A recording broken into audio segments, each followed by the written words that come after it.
Oh, what's up, Aaron?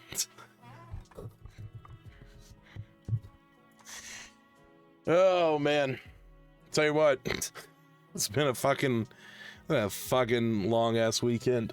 What's up, everybody? It's Monday. That means it's D&D&Chill time. And I'll tell you what, I need to chill out. I need to chill out like nobody's business. I'm sorry. I know you are. I know you are, buddy. Oh man. Is that? I don't know which one's better. That's actually better.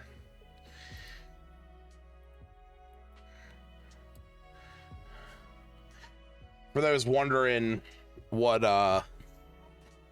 for those who might be watching and wondering what Aaron is sorry about. So in a bit of a snafu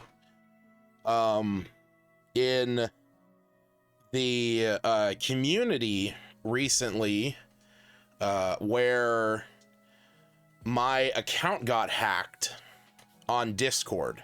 My Discord account got hacked, and because of that, I had to reach out through an alternate account to everybody that was in my community, let them know not to accept any messages from my account and whatnot. And I got kicked from a couple different servers.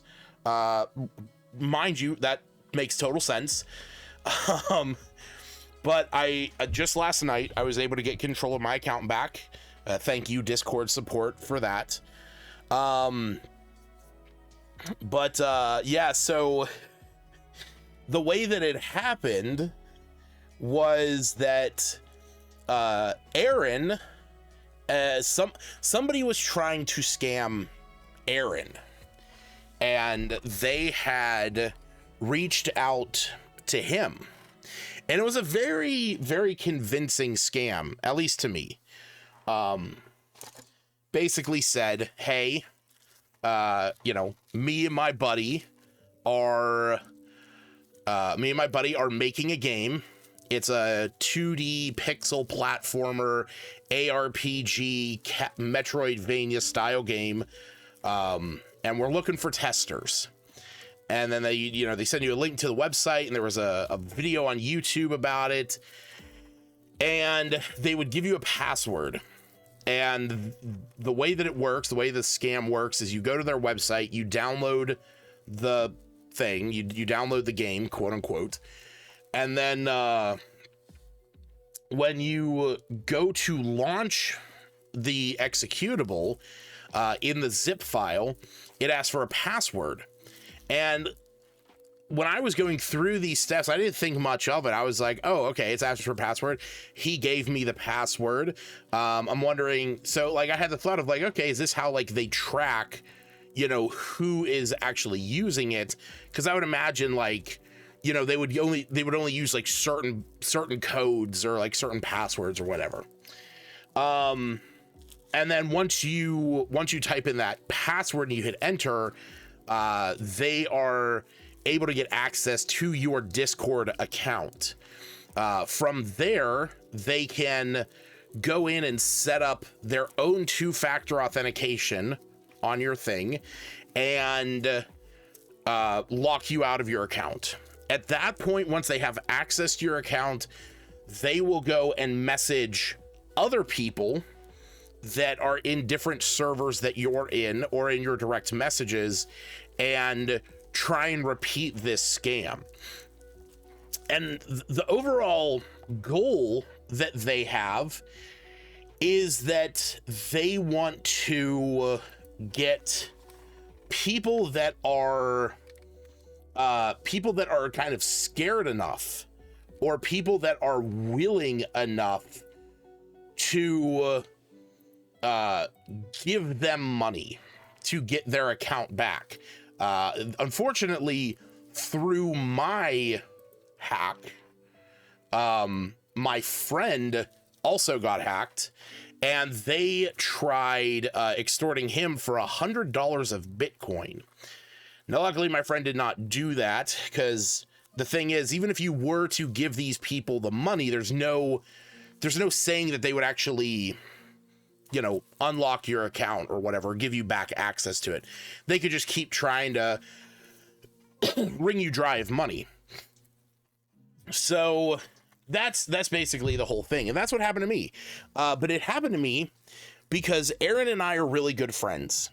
And Aaron knows that I like to play and test video games. I like to try new video games. And he also knows that I run a show on this channel called The First 15.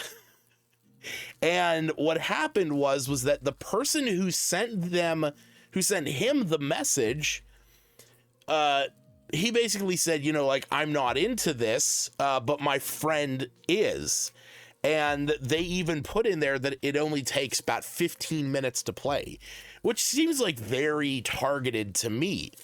So, my buddy, so Aaron Knightsky sent me that message, sent me the links and everything. And I was like, oh, this looks really cool. And I was driving home. Where did we go? Where my wife and I went somewhere. But we were driving home from somewhere, and he sent me this, and I was like, all right, I'll look at it later. That night, myself, him, and two of our friends were playing Tabletop Simulator, and I was in the process of going through all those steps, and whenever Discord crashed, I even made the joke. I was like, oh, great, Aaron probably sent me a virus. And so I immediately deleted it and, just kind of went on my business. And then the next day, my friends were messaging me saying, like, did you get your account hacked? And I tell you what, at that point, there's, as somebody who is very connected to a lot of his friends through Discord, when that like connection is not just severed, but stolen, and in a way that you just feel hopeless against, it sucks. It outright sucks. And unfortunately right now, I have, there's my personal community server, which, it's at kelscorner.com. But there's also another server that he and I belong to, which has a lot of friends of ours from around the country. And unfortunately, that one right now is kind of in quarantine because my close friend who also got hacked, he and I were the only admins to that server. So, but yeah, overall, it's been a long weekend. This happened Friday night. I dealt with it Saturday. All day Saturday, and then last night, no, was it last night? Yeah, I dealt with it Saturday and Sunday, and then last night, late at night, I was able to get my account back. Discord was able to give me, Aaron, I don't blame you. Aaron, yeah, last night I got it back. Aaron, I don't blame you. The problem is that it's like, it was very targeted towards me. Like, I would have fallen for that legitimately.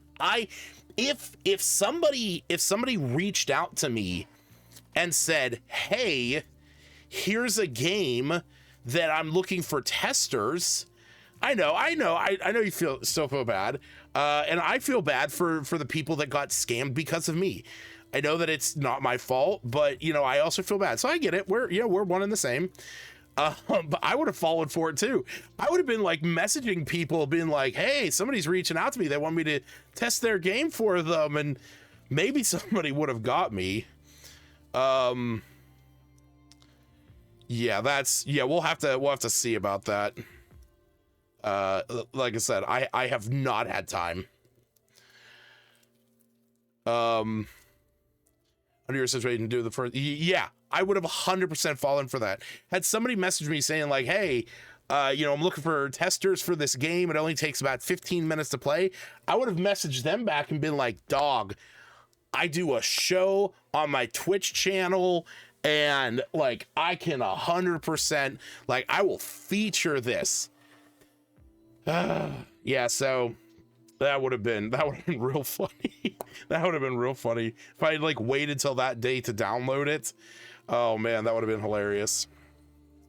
But yeah, so like I said, it's been a rough couple days, but I got my account back. You know, we're still waiting for my buddy to get his back, and then we'll be 100%, and we'll be better. We'll be better on the other end of this. You know, it's the silver lining is that I reached out to a group of folks who are very good at tech support, and I got them to help me clean my PC and fix some things that I didn't even realize were security issues.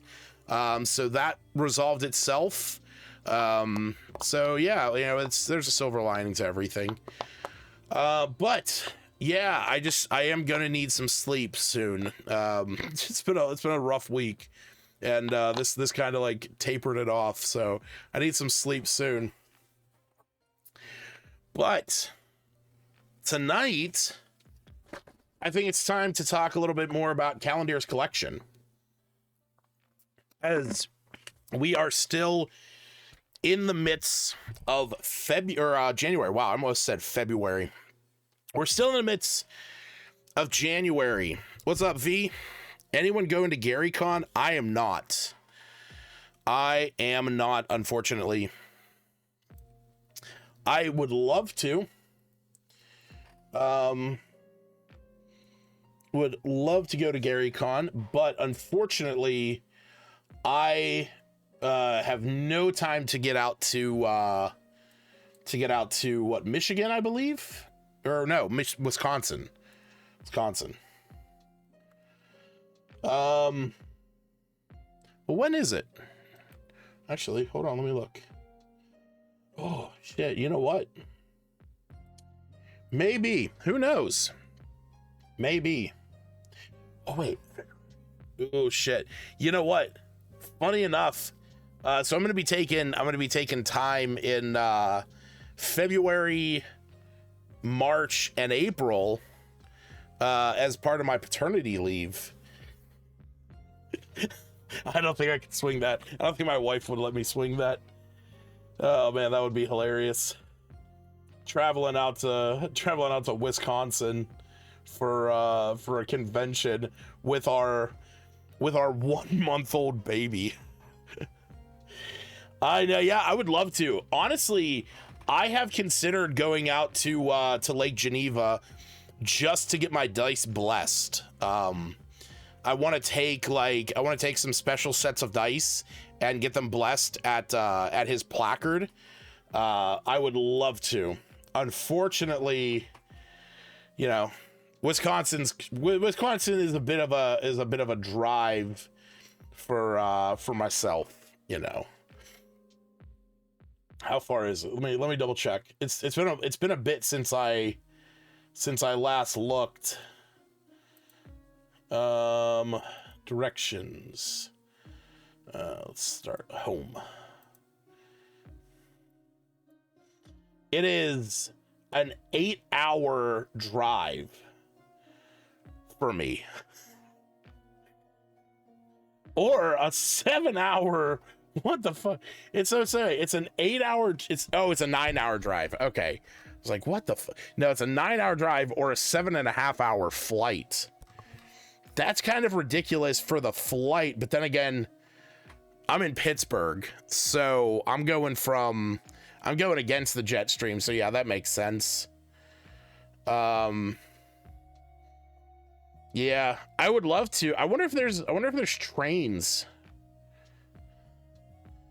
I wouldn't mind taking wow, 23 hours. Solid day. You know what? That's one of those things, like, I actually wouldn't hate taking a train to something like that. Oh no, that's just public transit. That's buses. Oh, fuck that. No, that's all Greyhound. Ew. No. Yeah, you're close. Yeah, I'm around Pittsburgh, so get your dice blessed in Allentown. It's crazy enough. Oh. Yeah. Not too far from I'm not too far from Allentown, I'll tell you that. what isn't that where I think there's a Warhammer store out there, if I'm not mistaken. Isn't that the case?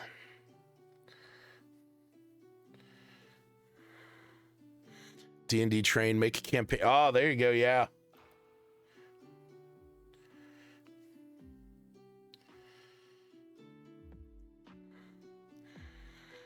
For being from Ontario and going through Allentown to go to Cleveland. Wait, what? Wait, what? From Ontario? Do I not know where Ontario is?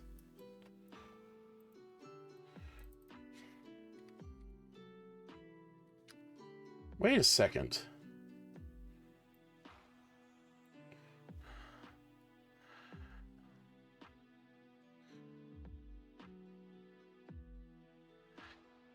Wait, yeah, okay. So Ontario, you are going to Cleveland, Ohio. You and I must be talking about two different Allentowns.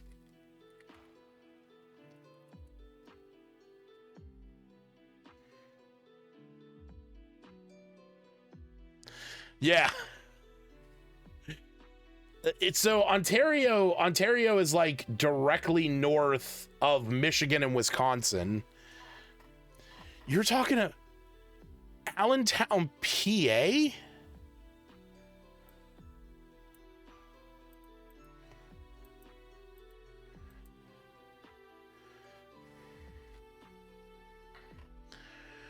Yeah, you did. Yeah, you took a massive you took a massive detour to the other side of the state. Oh man. Oh man. That's hilarious. Oh, funny. That's really funny. Yeah, there is. Okay. Yeah, there's the big Warhammer shop out there. Oh my god.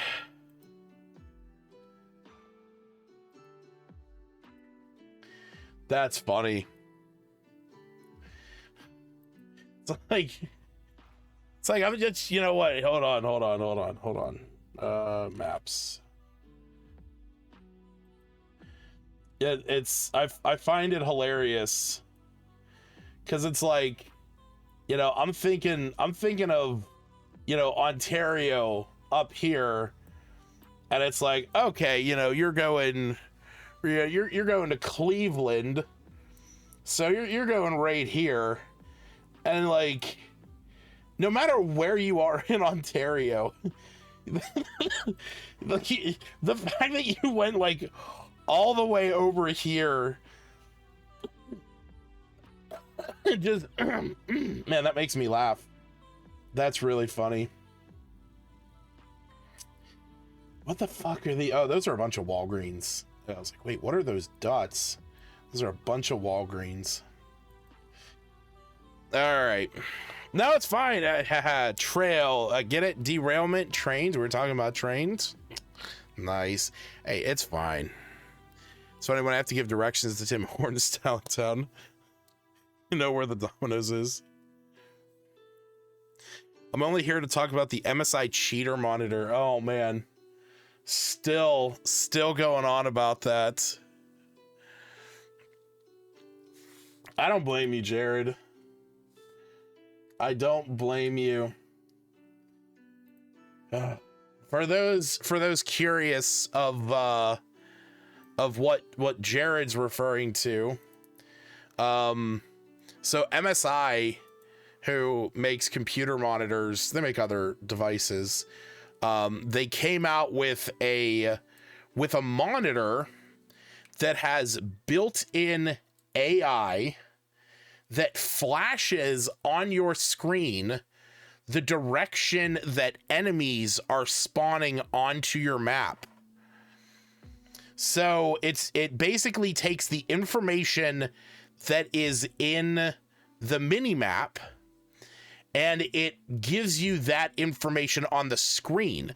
Now, this is not something that is integrated, or this is not something that's pulled from the CPU, the GPU, or anything in your PC. It is fully integrated into the monitor. And so it's basically the same thing as turning on that button on your screen that puts a reticle in the direct center so that you always know where the center of your gun is. You know how like back in the day, people would put tape on their screen to know right where the center was? But this is like essentially built-in wall hacks. And it's kind of ridiculous. I don't know. I guarantee you there's gonna be people that are all right. Let's mute that. Can we see it in action? I think. God, I hate League of Legends. Oh, there it was. Yeah, you can see it. Like, it's those little, like, popping red things on the screen.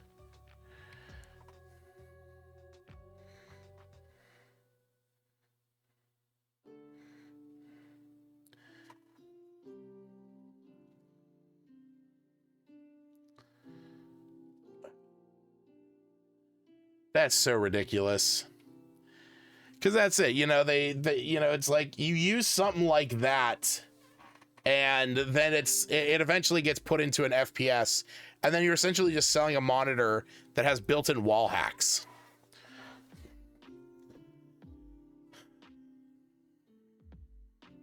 NVIDIA also in somewhat hot water because you can change the color settings with a keybind, seeing through smoke and cheese. Oh man. Jeez. Well, that was what was it? It was PUBG, I think. I want to say it was PUBG, where professional gamers were actually playing that with their settings at the lowest, because if you would turn off like grass detail, they wouldn't spawn in from like so far across the map, but enemies still would. So somebody would be like hiding in a bush, and you know, they couldn't be seen directly around them, but from across the map, because somebody was far enough away and had the lowest settings, they could see them just like crawling on the ground and sitting in one spot because the bush would not spawn. I mean, if you're just gonna cheat, I mean, if you're just buying equipment like a monitor that's gonna cheat for you, I mean, I guess if that makes it fun for you, but you know, definitely should not be used in a competitive setting. The walls wouldn't render and you could see, yeah. It's like, that stuff's kind of hilarious. It's like, I'm gonna put my settings so low that I can see through walls. Oh man. All right, so yeah, we're gonna go ahead and get jumping into this. Now, I do want to say before we go into this, I know for the longest time, you guys, if you've been watching this long enough, you know that I use one particular site to pull up all my D&D related content, and that is 5e.tools. Obviously, this is a mirror site that I use because the main site has ads, and I hate that. But I actually just found out the other day that the one that I've been using is no longer going to be updated and maintained after, what was it, March 1st. But they have a second one set up, but I'm not using it yet because I tried to and it won't let me load my homebrew. Oh yeah, see, there's a handful of them, but like a bunch won't stay, so I got to resolve that in the future. But for today, we're still going to be using the original one, the first mirror, that doesn't have ads. And as a disclaimer, this should only be used to reference products you already own. And as a reference, I own... Where are we at?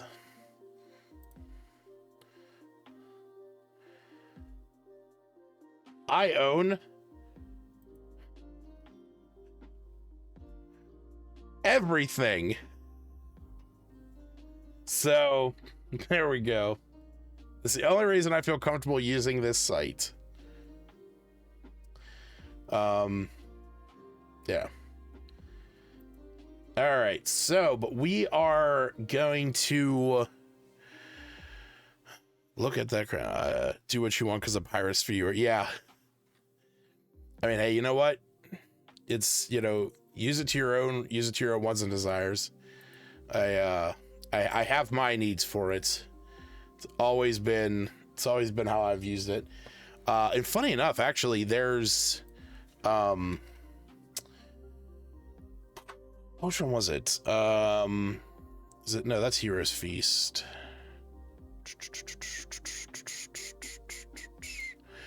Which one was it? I don't know if I'd still have it downloaded. Yeah. So tonight's topic is Twitch. He condemns pirates. Shut him down. Actually, before we get into the topic, what is this homebrew? 14th level. Oh, the spellcasting barbarian. Nice. Arcane Overlord, 14th level. Your mastery over the Arcane Fury allows you to cast 2 spells during a single rage.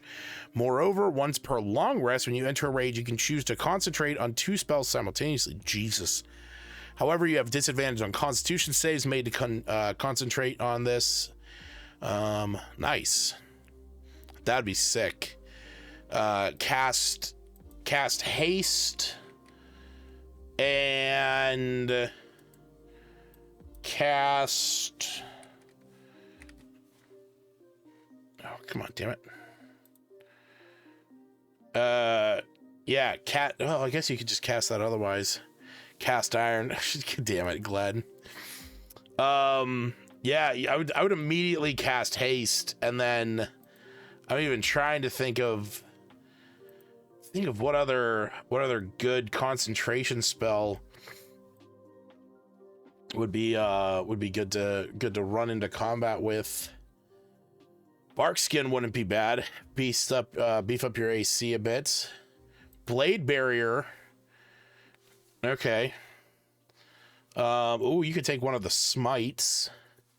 Let's go in and smite the fuck out of people. Cause fear. Oh, enlarge. Yeah, 4th level or lower. All right, well, let's change our filter here.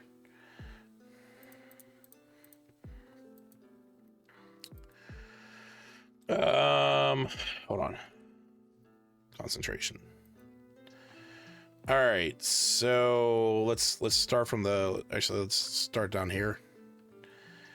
I like enlarge. I like enlarge reduce. That's actually not a terrible idea. Was that 2nd level? Yeah. Although, if this is a 14th level, ability, that means that you could dual class into Rune Knight, and you could use your Giant's Might at 3rd level. So you'd have to be a 17th level character, but you could actually use this first and then start casting your spells. So you'd already be large. Your weapon attacks are already, it's only once per turn, but still, cast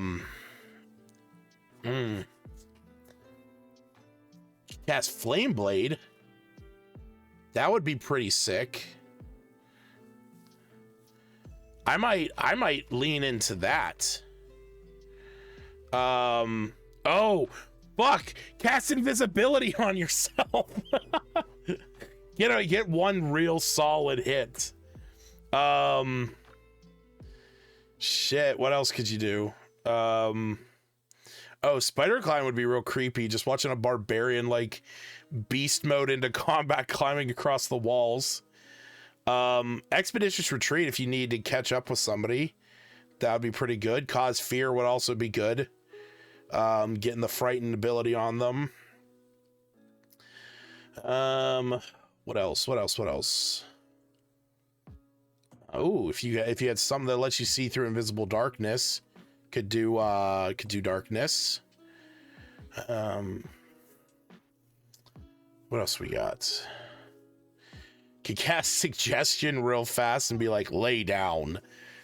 Just watch them get on the ground. That'd be mean.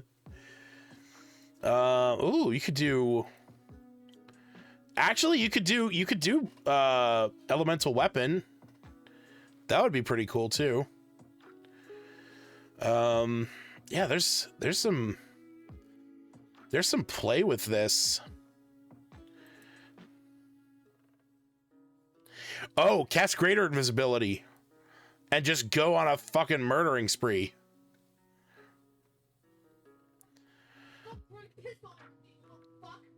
That would probably be what I would want to do. Greater invisibility and then haste. And all of a sudden you are just going ham. Oh man, that would be pretty good. All right, yeah, so what we are talking about tonight, we're gonna dive into darkness with Devil's Sight as a raging barbarian warlock. That would be sick. Yeah, because you could do haste and darkness and then just, you know, oh, that would be kind of cool. That's like a real anime move. That's a very anime move where you like whisper to your patron, it's like, blind them, and all of a sudden an area of darkness appears, and like one of the bandits shouts out, it's like, what's this gonna do? If I can't, you can't see us through this, so what's it matter? And that's it. Exactly. Fucking glowing eyes that can appear through the darkness. Just whoosh, come into existence. And they're just a blur zipping through the darkness with unbridled fury. That would be cool as hell.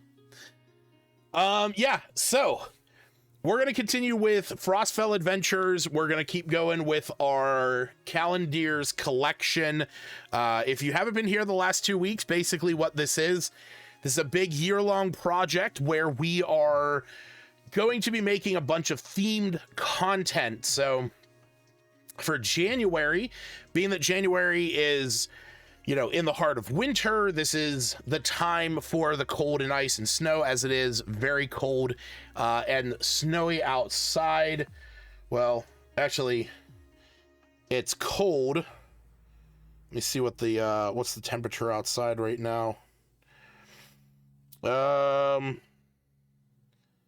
It is currently 21 degrees outside, so there you go. It's literally ice cold outside.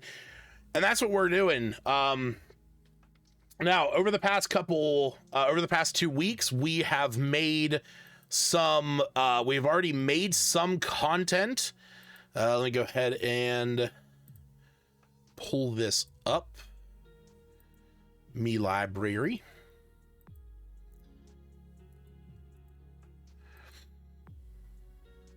Oh, I could have done that a different way. Oh, well.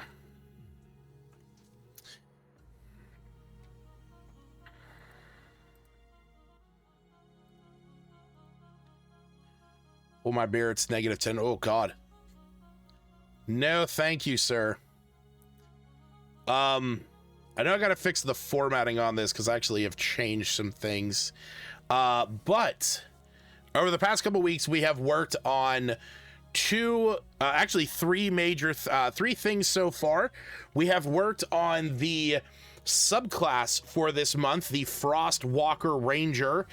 It is currently in its I don't know why it's not showing all the versions right now. Is Yetikin showing the versions? No. Oh, you know why? I think it's because I'm zoomed in. No. Huh. Oh wait, no, I'm in the wrong thing. There we go. Yeah, multiple versions. We are multiple versions into this, but basically, the Frostwalker Ranger is an Arctic themed ranger that is more built around mobility and control. So being able to reduce creature speed to 0, being able to maintain your own speed and movement in icy situations, being able to keep yourself protected, in the cold, and again, also really focusing on kind of slowing down the enemies. Initially, we went with like a stunned kind of thing. I am leaning away from that. We've now just, it's a lot of reducing creatures' speeds.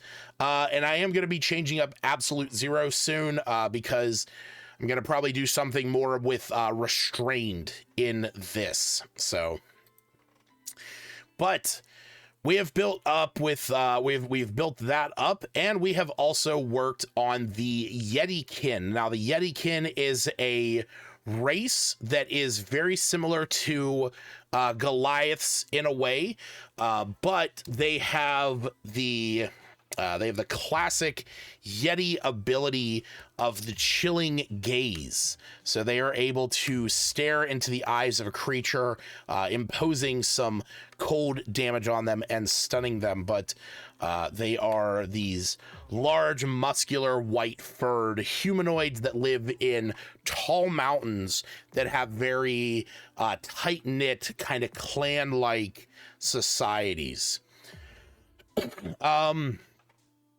And one of the things that I liked about them was the fact that, like, they're kind of like a snow version of a hobgoblin, if you will. Hobgoblins are very charismatic. They have a way with society. They're very tactical, whereas these are kind of the opposite, but also have very similar. They kind of have their own charisma. They are storytellers. Their culture is very rich in oral tradition, but they're more wild. They're more unpredictable. So I'm very, very fond of them. And you don't have to kill them, Ken. Role-playing the play. Wait, you don't have to kill them.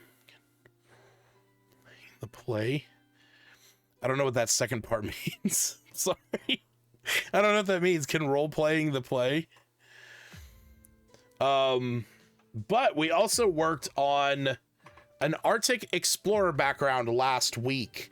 So this is basically a background for a character who has spent years exploring the icy tundra and frozen seas, gaining proficiency in nature and survival, gaining proficiency in navigator's tools, as well as one type of artisan tools, and then having a set of cold weather clothing, set of crampons, navigator's tools, a 2-person tent, and a pouch. With their feature being snowbound shelter, you can use available snow and ice to construct shelters that can comfortably fit you and your party. To create a shelter, you must have access to sufficient snow and ice. Crafting a shelter takes 1 hour and can comfortably accommodate 2 medium-sized creatures. These shelters can last for up to a 10-day without regular maintenance and naturally blend into the snowy surroundings. While within the safety of these shelters, you and your allies are protected from the hazards and dangers of the Arctic wilderness. I'm going to put and weather. Roleplay the interaction with the party, or have one of your party, or have a party of these. Oh yeah, totally. Ugh. That's the thing. I mean, a whole party of Yeti. I would love to see a whole party of Yetikin do Rime the Frost Maiden, and have it be that they are from a tribe that was that like has watched Arl do her nightly ride, and is seeing the turmoil that it's causing for the ragged tribesmen, for the Goliaths, and for the folks of Ten Town, and having these Yetikin be like these mountains are ours, you know, these snowdrift are ours, and we must protect them from her wrath. And then to go into Ten Towns, because if you didn't know, a bunch of high school pros to save the world, fuck yeah. Because if you didn't know, one of the cool things about Icewind Dale is that it actually incentivizes, good night, it actually incentivizes secrets in the game. So there's a handful of secrets that you can introduce and give to your players at the beginning of the campaign, that they can hold on to as the campaign is going through.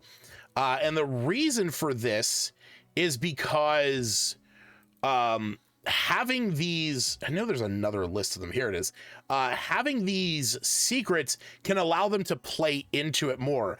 One of them just so happens to be the littlest Yeti. If the party happens upon one or more Yetis in the course of the adventure, this secret might reveal itself. You can also roll that Yeti tykes are friendly towards this character. So just the fact that you are somehow related to, you're somehow related to Yetis. And I think it might, I know I closed out of it. I got to go back to it now. I was raised by Yeti. Although I relied on my ferocious guardians for food and warmth, I had never quite adapted to the cold. I speak Yeti and have advantage on charisma checks to influence Yeti and improve their attitudes. This is the secret. Okay. So you can have something, this is essentially something they've already built into it, but you just have an entire party of Yeti folk. Dude, how do all these guys, like, yeah, that's it. It's like anytime you go up to a Yeti, it's like, dude, why the fuck are these guys all cool with you? It's like they were about to kill this halfling, and now they're just fine with you. What the fuck? Yeah, it's great. I you know, and it was one of those things where I wasn't sure how I was going to, if I was going to be able to do something like this. But yeah, it's like owlbears are predisposed to like me. If I'm within 10 feet of an owlbear, I can use my action to make a DC 10 animal handling check. And if I succeed, I change its attitude from hostile to indifferent, or from indifferent to friendly. This is basically what Jared does all the fucking time. But, you know, for example, you can have somebody who is an escaped prisoner who actually crashed in the Mind Flayer ship. That could have been something that happened. This is actually kind of one of the things that we've played a little bit into in the background with my buddy Aaron. His character was not a fan of Dritz, but his mentor who taught him sword fighting trained with Dritz. We had kind of talked about that. So yeah, some pretty interesting stuff. One of the characters' name is Jeb. There's an H in it though. There has to be an H. There's an H in it somewhere. It's like JHEEB. Jeb.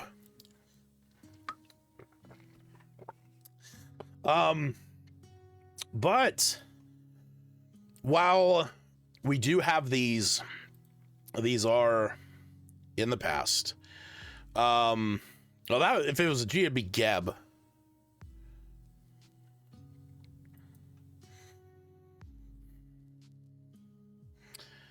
My mind just like processed a lot of information right now. Sorry, I just like kind of blanked out for a moment.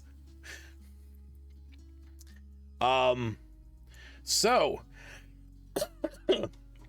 one of the things that we are working on today, wrong button. So one of the things that we are going to be working on today is going to be items. That's true. GIF is specifically GIF because it stands for graphical interchange format, and graphical starts with a G sound, like grape or gift. It's literally the word gift without a T. My barbarian cast jab. You summon a Yetikin. All right. So, now I do want to say I have notes for, I thought it was Jif peanut butter. It is Jif peanut butter. Totally. I'm not getting into this. I'm not getting into the gift Jif debate. I know what's right. All right. So, oh man, yeah, okay. You know what's funny? Okay, funny Hawketh, you post that particular emote. I only just found out the other day that the phrase of the youth, the slang of saying something is cap, as in something is like fake or it's like sarcastic, that it's not like real or something like that, actually stems from the Kappa emote. And I didn't know that. And I forget what I was watching the other day that they talked about, like, that's, yeah, like factor cap. That's where it comes from. It comes from the Kappa emote. And that it's just kind of naturally been spelled, CAP for a lot of stuff, but it actually comes from it being the Kappa emote, which like I said, I was kind of dumbfounded by that. They probably don't know that the youth that is. Yeah, probably. Well, there's so much slang, you can't follow it. All right. So anyway, this week, week 3 of our lovely adventure, Calendar's collection, week 3 of every month is going to be a look into magic items and monsters. So initially I had this idea of artifacts that could provide warmth and illusion, things that could, like, where did I put it? I know I put in a message in here. Yeah.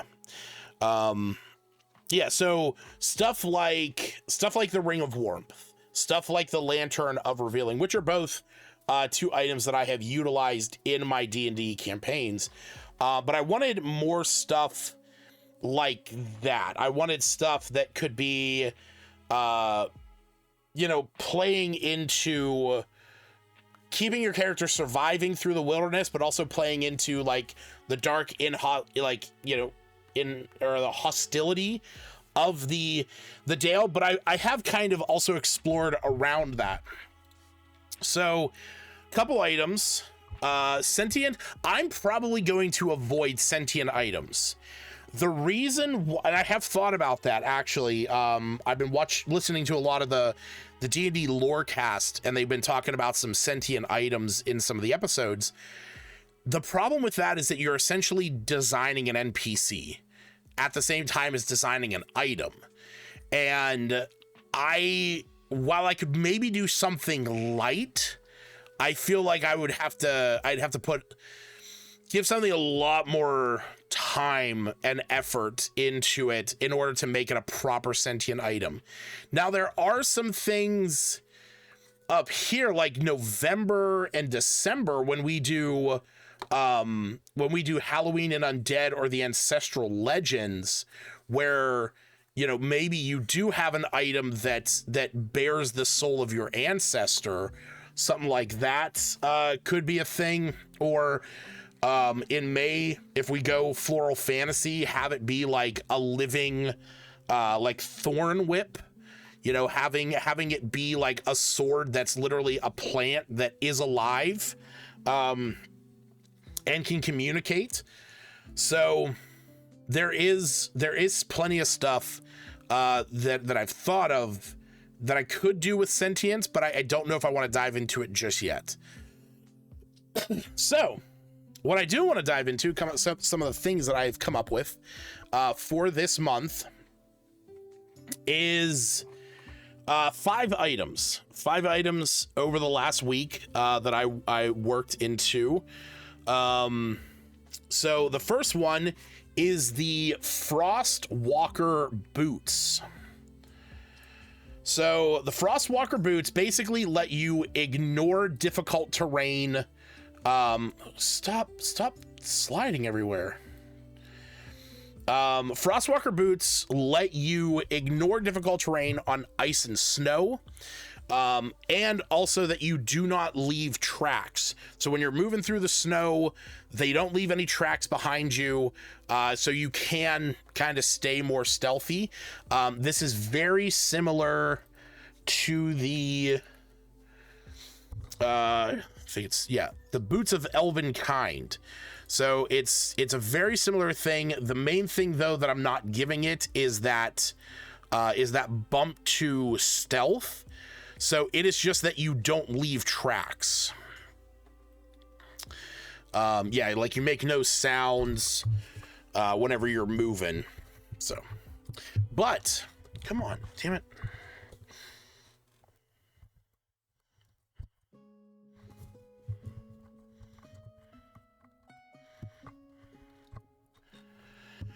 Okay, but once a day, you can activate these boots. I would imagine it'd be like kind of like clicking your heels together or something like that, or just speaking command word. You can use them to walk on water. And the way that it does this is that as you step onto the water, it freezes the water around your foot, creating a surface that you can walk on. And this effect basically lasts for 10 minutes.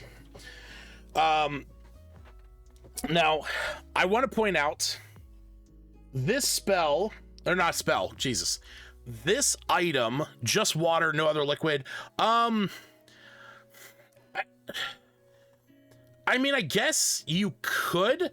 I would not say that you can use this on, I would not say you could use this on like lava or anything like that. No.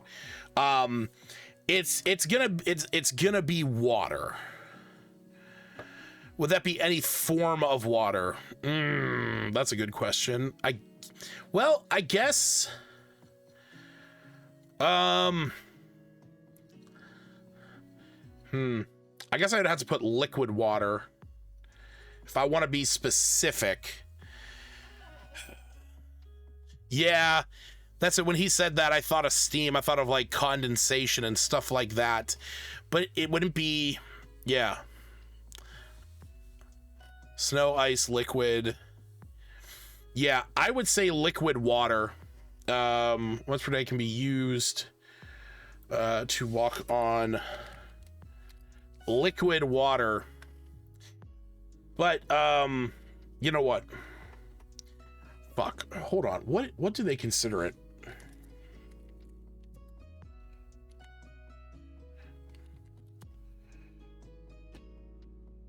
Because like come to think of it, how does the monk specifically answer that?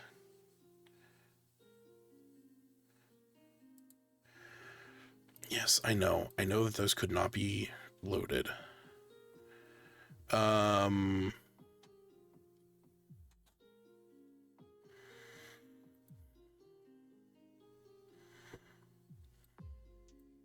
And across liquids.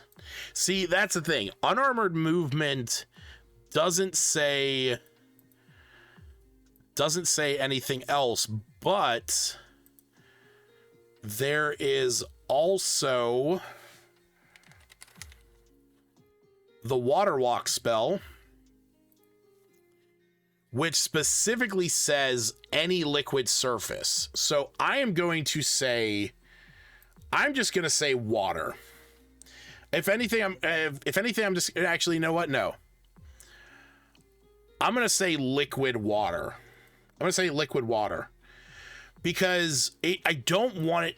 My intention with this is not that it could be used over quicksand. Can walk across mist. Fuck. Yeah, no. Yeah, no, because like the intention with it is not that it can be used to walk across acid, mud, snow, quicksand, or lava by freezing it. So, but I think specifying it to liquid water is gonna keep it. It's probably gonna keep it as specific as it needs to be. And this effect lasts for 10 minutes. We can't use this on blood. No. Sorry. Sorry.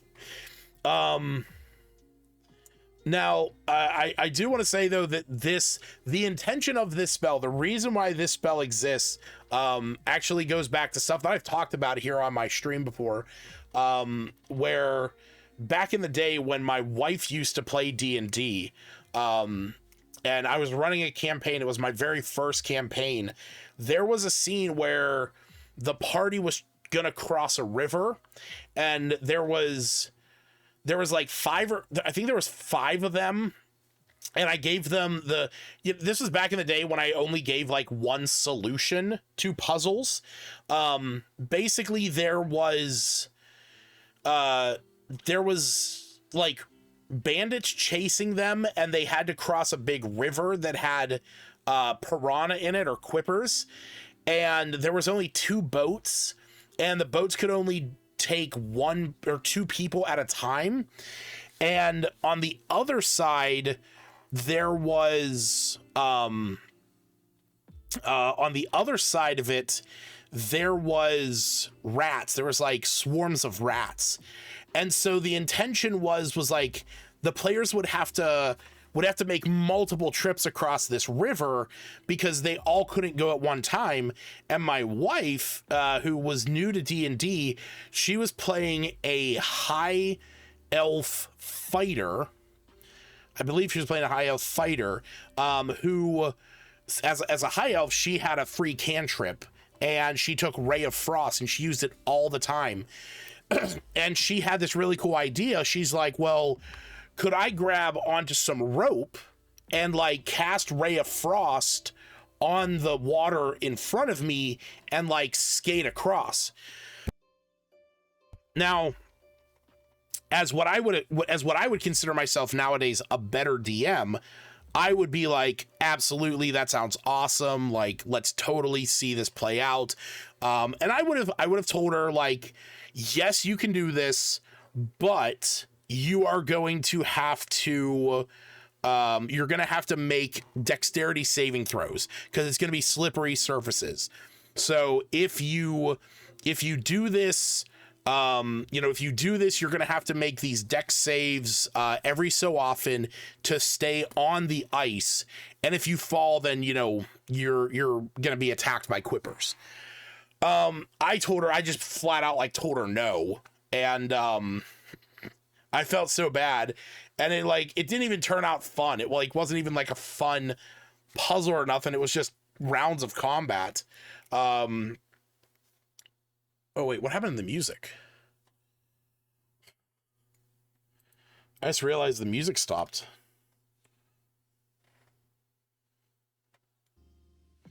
There we go.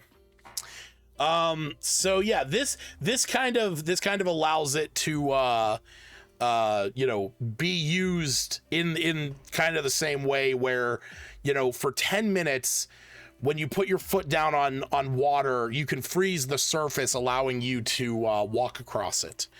So, but like I said, my intention with it is definitely used for water. I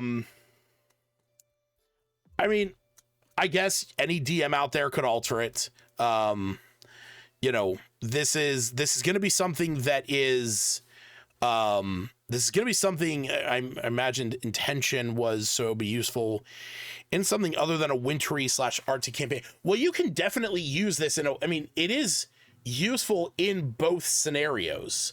In wintry campaigns, in like Icewind Dale, mist would be good. Yeah. You know, in like an Icewind Dale campaign, you're gonna be able to ignore difficult terrain on snow and ice, and you're not gonna your would be good. Yeah. Oh, good would be hood. Yeah. But in Icewind Dale, if you come across water and you cross it and you actually get wet, that imposes exhaustion on you, because cold weather clothing, I thought I still had cold weather clothing open somewhere. Yes. So cold weather clothing specifically says that as long as it remains dry. So if you have cold weather clothing and it gets wet, you're not going to automatically succeed those saving throws.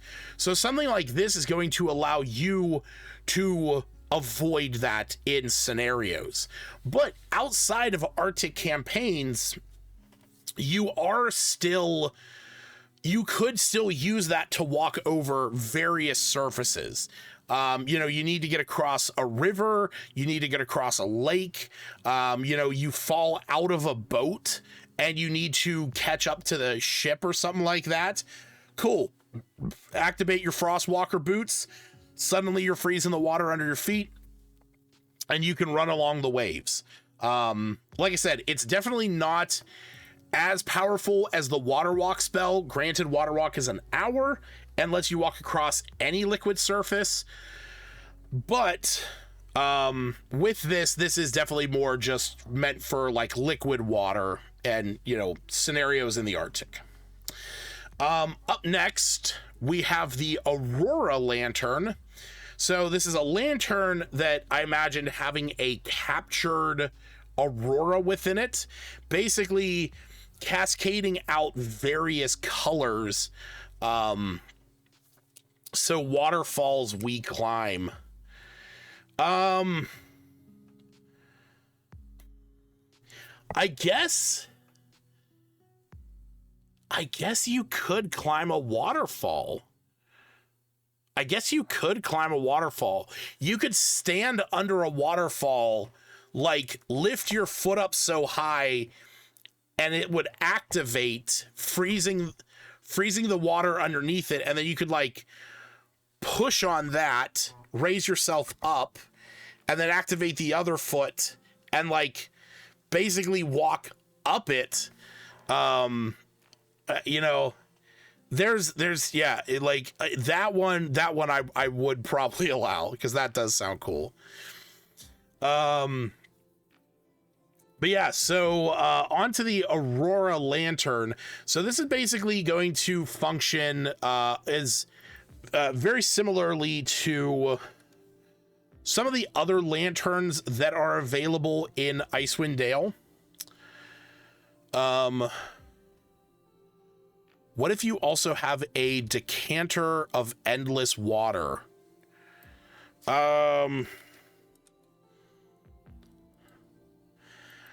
I mean,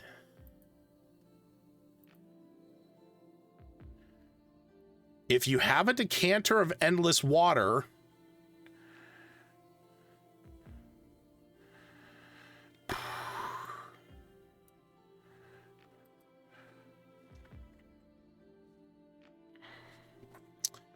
well, you could shoot it straight up. It would go 30 feet up in the air. But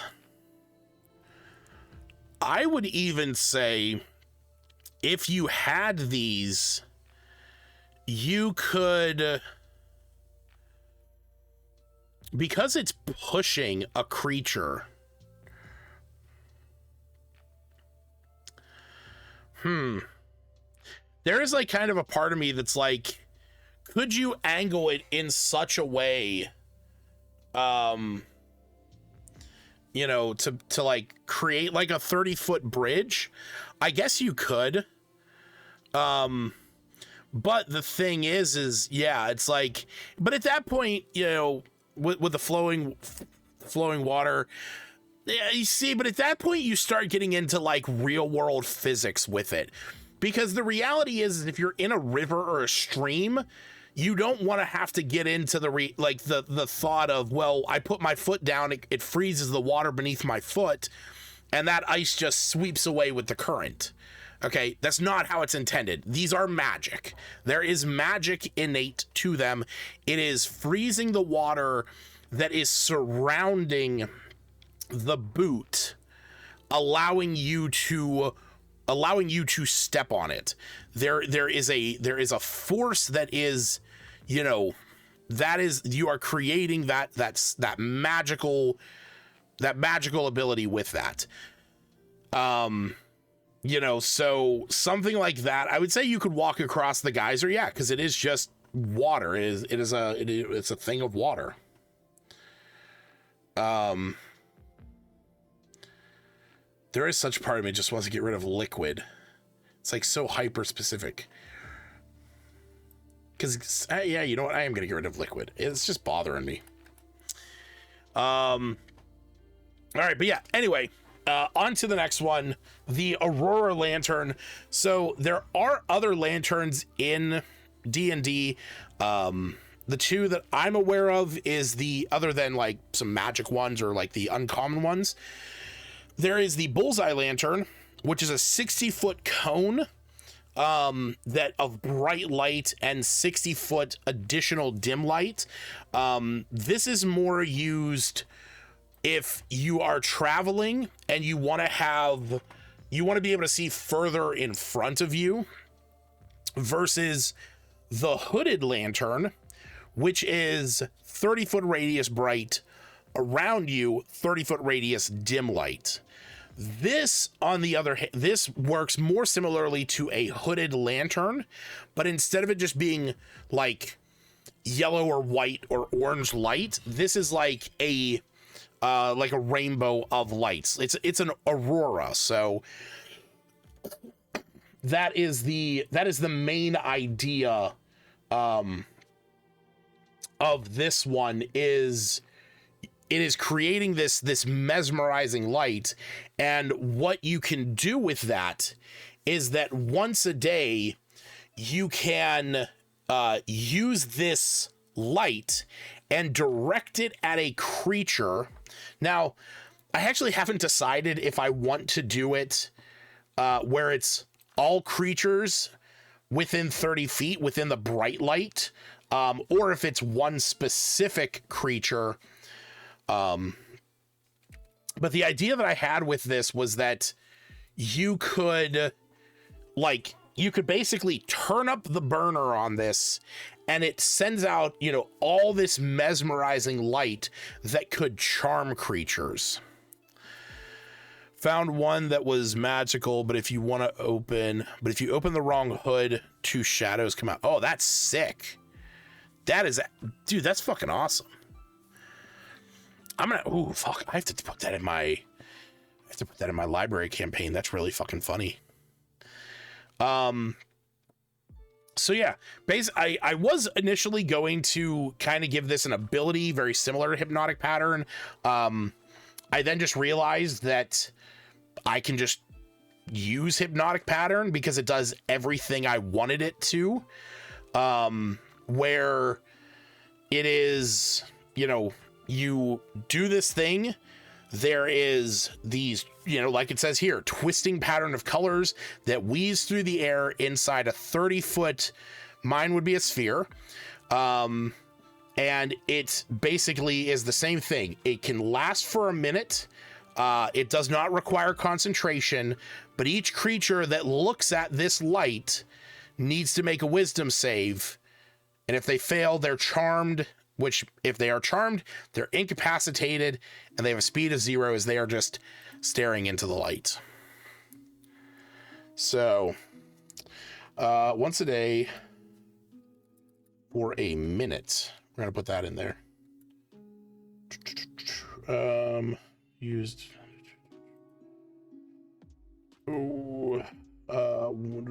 Once a day, creature can be used to cast the hypnotic pattern spell. Centered on itself without concentration. Now, the funny thing with this would be, what would actually be really funny is that you could essentially use this, like turn on this ability and throw it into a room to basically create like a flashbang. And then just have like your party go in, you know, your eyes are shut, you're like walking through. Eventually you find it, you turn it off. That would be really funny. So yeah, we got to figure out still all the details for all of these. They are definitely things that that I have not fully realized yet. Not all the details. But yeah, I've had for a while this really like fun thought of like of a lantern that can of a lantern that can create these like awesome lights.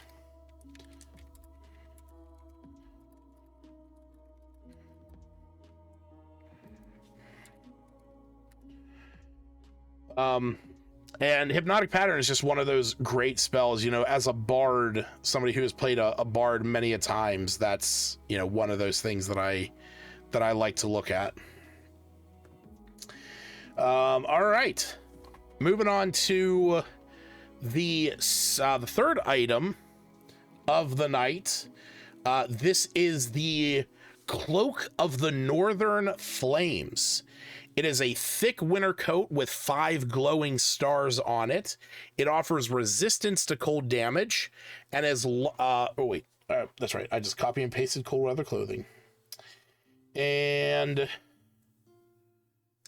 as long as it remains dry, its wearer automatically succeeds on saving throws against the effects of extreme cold. Additionally, when the wearer is hit by a melee attack, they can use their reaction to burst one of the stars. I meant to put stars. Dealing 1d6 fire damage to the attacker and imposing a DC 15 Constitution saving throw. On a failed save, the attacker is blinded until the start of their next turn. So this would definitely be like a very rare item. Okay. It obviously has 5 charges. It is limited. Yes, it has 5 charges. Oh, actually I meant to put that.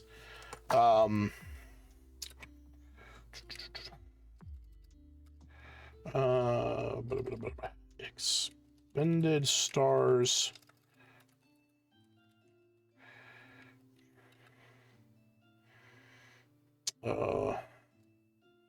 Shit, how do I want to word this? How do I want to word this? You gotta think. Staff of Fire.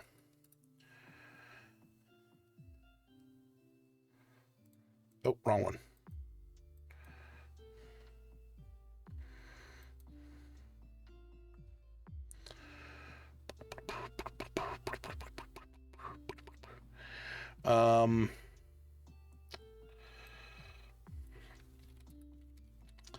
The cloak regains 1d4 plus 1 star expended stars daily at midnight.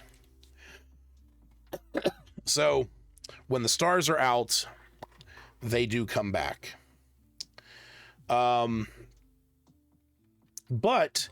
I liked this idea. I was looking around for different ideas. It's very similar to Sahanid's Moonbow, but it's kind of like a play on that, plus on plus on Hellish Rebuke. So that was kind of the inspiration. Was I wanted it to be something that was going to offer the warmth that I was looking for with some of these items, artifacts of warmth and illumination. This was kind of like the one.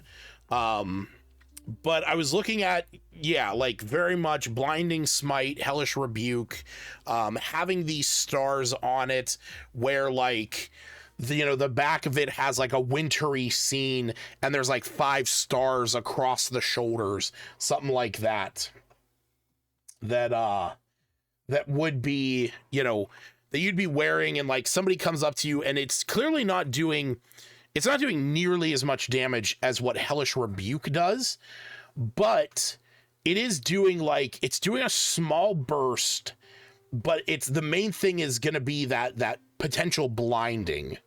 That's the one thing that I was really, really interested in playing into.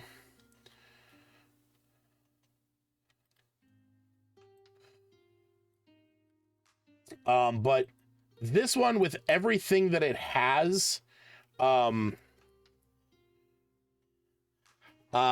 this one, with everything that it has, to me, this would be either a rare or a very rare item, because something like items of cold resistance, for example, we got the ring. We have potions. Well, potion would actually be a poor example. But the armor of leather. So armor of cold resistance, leather armor of cold resistance is rare. So it needs to be rare at the start. It is also acting as cold weather clothing, which granted is not a major thing, but it is getting access to a very minor version of a spell with 2 effects. So to me, this would be very rare at minimum. But yeah, I really liked this idea. Something, like I said, something that was like really powerful, that you'd be wearing when somebody hits you, like flashes of light in their eye.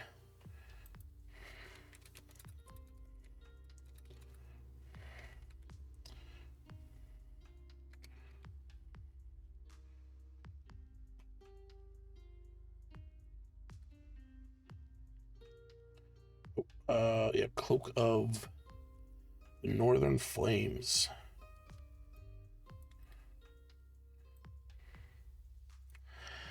I just want to say what I'm doing off to the side of the screen right now is I'm trying to get some images for these, because I didn't really think that far ahead.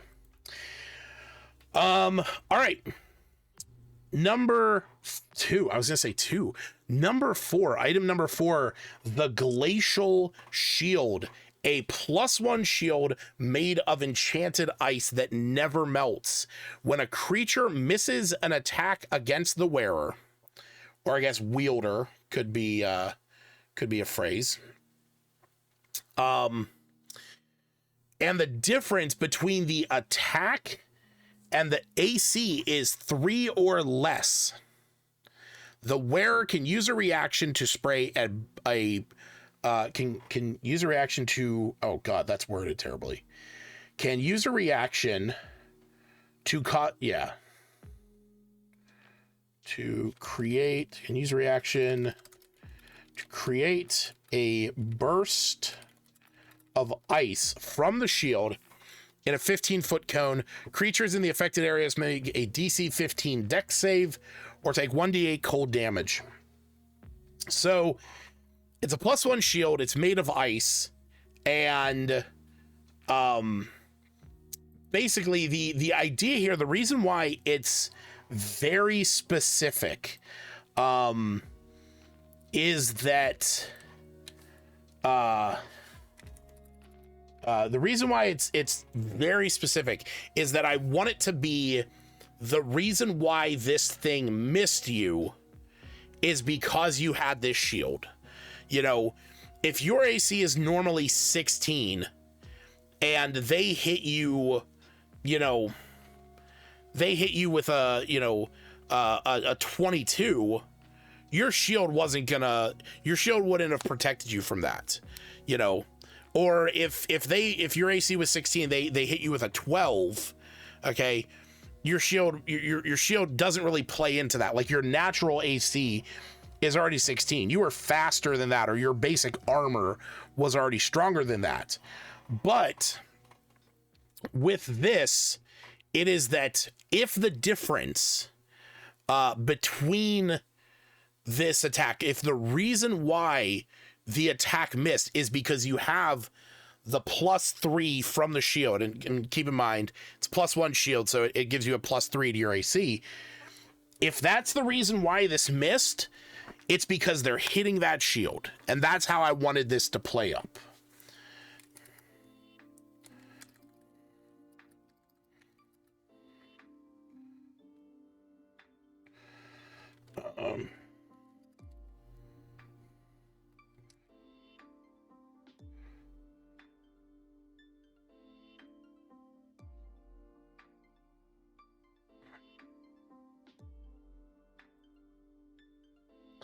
So that's the idea of the glacial shield. I had some other ideas with it.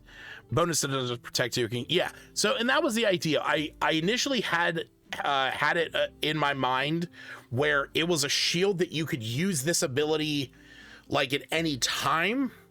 But when I started thinking about it, I thought about this idea of having the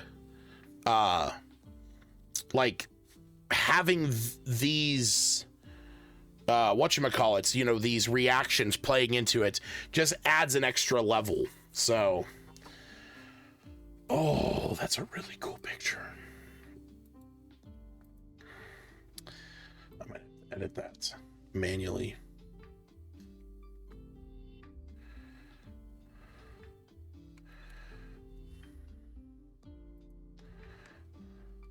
Sorry, I know I'm looking at something you guys can't see at the moment. You will see it.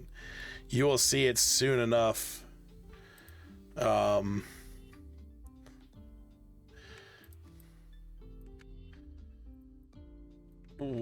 I don't know if I would touch that up. We'll see. We'll see. You know, hold on.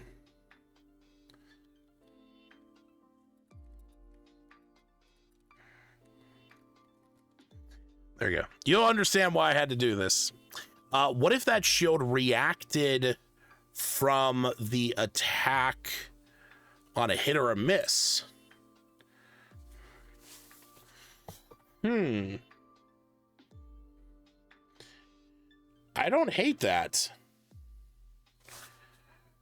When a creature...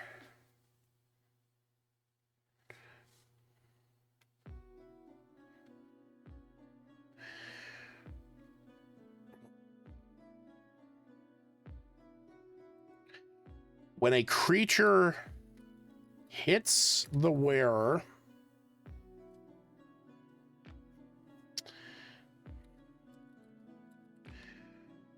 or misses an attack against the wearer, and the difference between the attack and AC. Okay, yeah. Actually, I don't hate that. I actually think that's appropriate, because if it is hitting them, that definitely is playing into it. So it adds a higher capacity that it can do this. Now, at that point, though, I feel that I would need to put a limit on it, because having the glacial shield only when it's in that small threshold of, you know, it did that is something minor. So it could be any time that that happened. But if this is the case, this is any time that you get hit. So but the thing is you one reaction per round, I think, because that's one of the reasons why I limited this as well. Like, yes, it is a reaction. You can only use one reaction per round of combat, but that is still something that you can use every round, essentially. So it is that every round of combat, if you want to look at it that way, every round of combat, when a creature hits you with an attack or misses you, you know, you can essentially impose this save and deal that cold.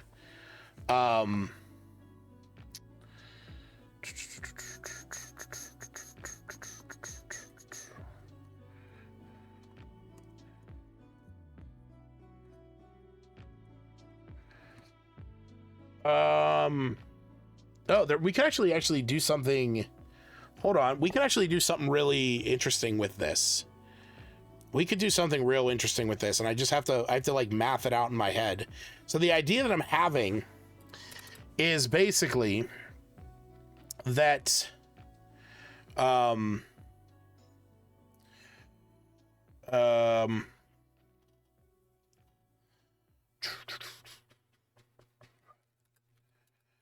you use this reaction, I'm just going to type it out as it's just there in my mind.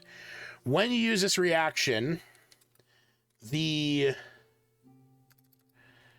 difference between the attack and AC on a miss is reduced by 1. So essentially, the first time that you're hit, if the attack misses and it's between that 1 and a 3, you know, let's say your AC is a 16, okay? But with the shield, your AC is a 19. So if they hit you with a 17, 18, or 19, that has missed because of your shield. So you can now use that ability with that, and you're not being hit. Okay? But then this makes it where you can only use it if they hit you. So there's now a gap, which doesn't make sense. It's like, you know, they specifically rolled a 19. They still miss. Oh.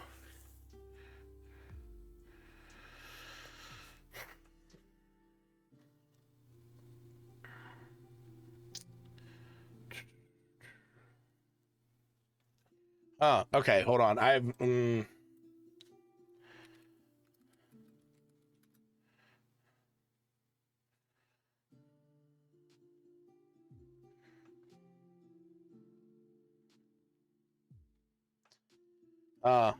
Oh shit. So the idea that I have is basically that the charges is the protection it's giving you. If you're using this too much and you're creating these bursts, you're basically weakening the shield. So each time you use this reaction, the AC bonus the shield grants is reduced by 1 to a maximum of 3.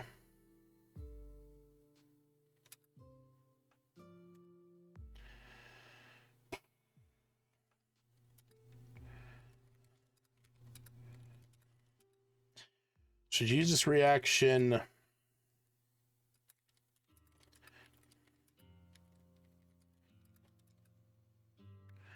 Yes, it would probably not a short rest, probably a long rest. Should you use this reaction 3 times, the shield shatters, and shield shatters.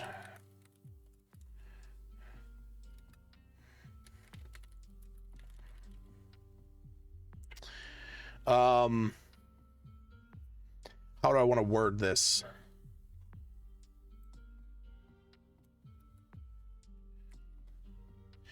If you use this reaction 3 times, the shield shatters, becoming a simple handle.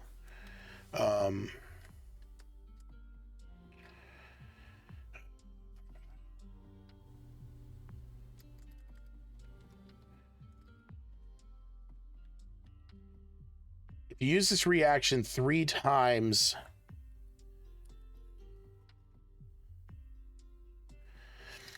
oh,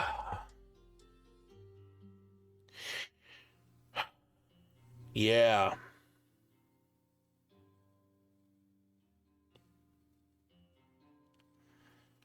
How do I want to do this?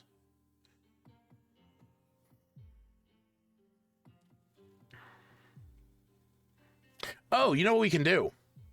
Do I still have it open? Yeah. A +1 shield made of enchanted ice that never melts. This shield has 3 charges. Okay. Each time. Okay, so this shield has 3 charges. Blah, blah. The wearer can use a reaction to expend a charge, creating a burst of ice from the shield and 15-foot cone. Creatures in the affected area, blah, blah, blah. Okay. Each time a charge is expended, the AC bonus the shield grants is reduced by 1.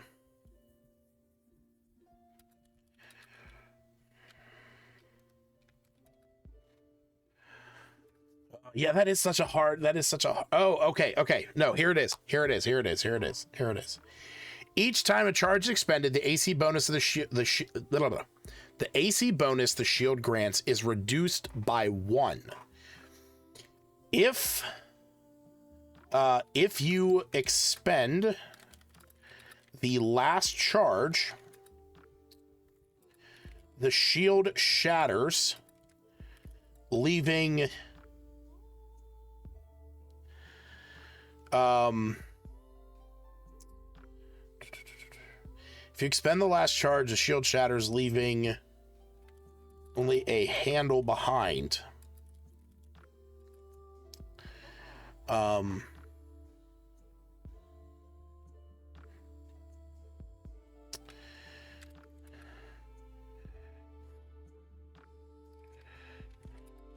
shield can be recharged.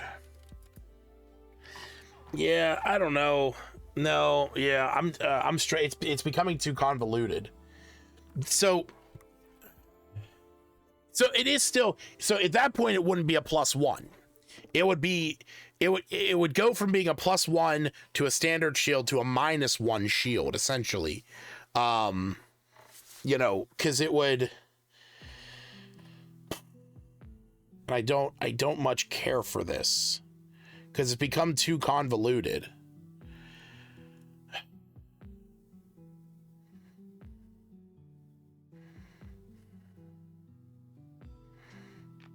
But yeah, the idea that I'm having is once it's been used 3 times, it shatters. And in my mind, it leaves the handle behind. Okay? And the shield can be recharged, but it needs to be recharged by casting a spell that deals cold damage of 3rd level or higher, or something like that. You know, like that's where my mind was with it. Or, you know, that it needs, like, you know, you need to cast you need to cast a spell that deals cold damage to it, or something like that. Oh,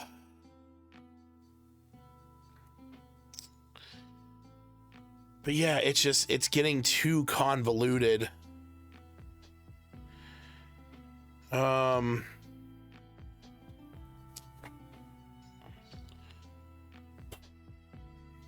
There is a thing that's like this, but it's in Pathfinder.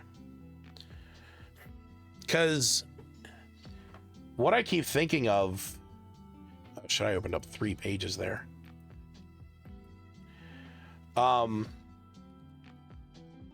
So in Pathfinder,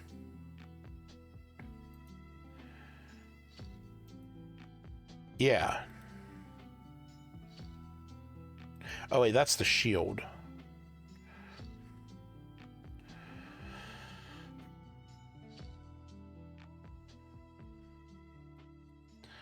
Okay, hold on. No, I want the item. I want the item. Steel shield. Yeah, here we go.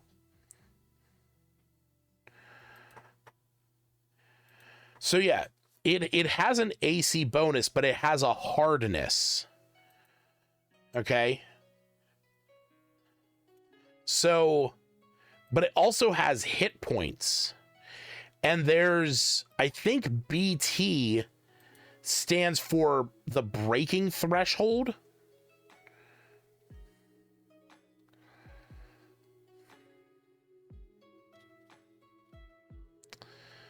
Okay, hold on.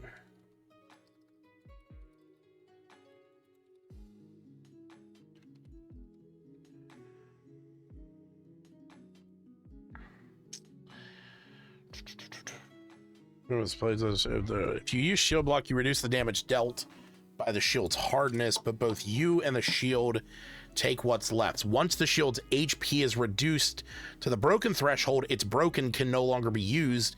It'll need to be repaired to be used again. If it takes too much damage that the HP is reduced to 0, it's completely destroyed. So that's basically the idea that I'm having, is like, this shield has essentially an amount of hit points and a breaking threshold. But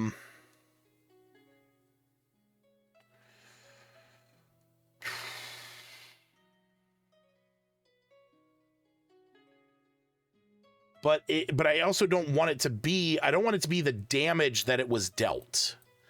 You know, I want it to be that, like, you have used this to defend yourself. Like, you've shot this thing out.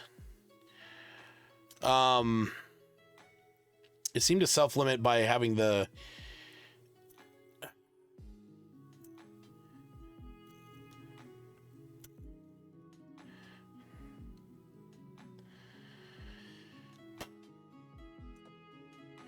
but I mean, saying that the shield shatters, that's more just flavor. Like, in my opinion, it's not gone. It is shattering. It's providing you literally no benefit. You know, that's the thing. The shield is effectively gone. You are left with a handle. The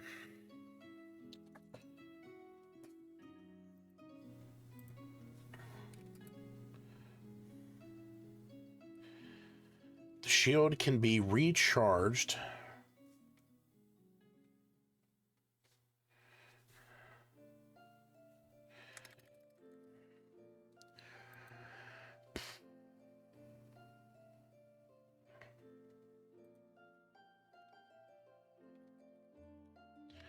The charges can be recharged by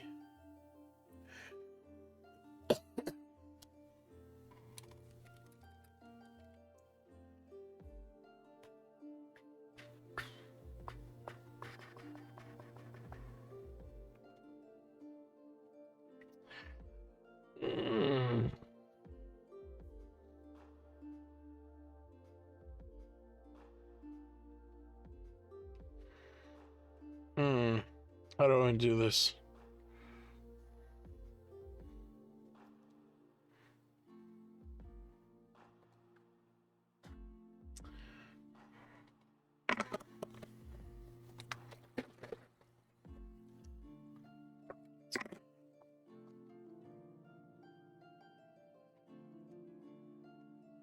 You know what? No, that's not any better.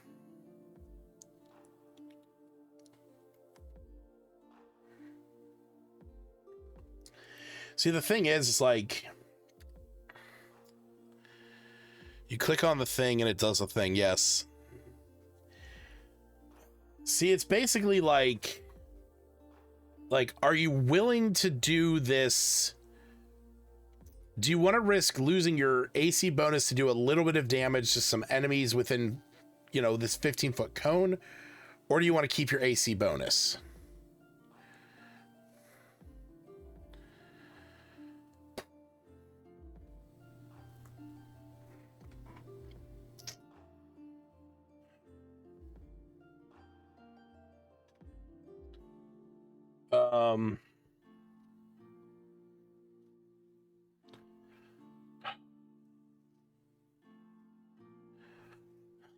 The spirit is willing.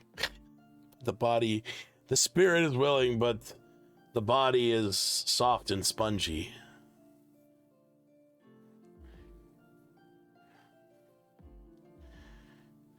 Each time a charge is expended.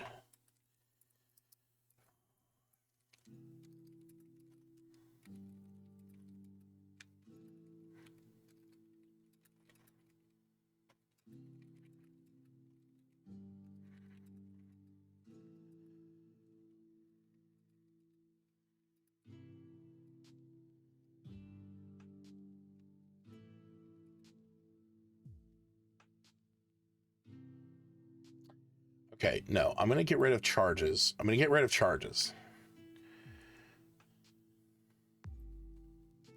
Each time this reaction is used,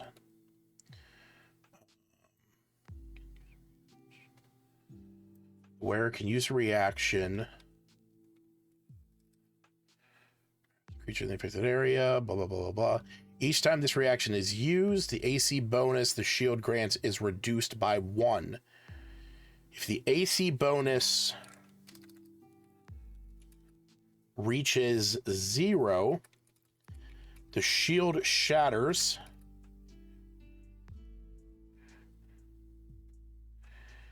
and leaves behind a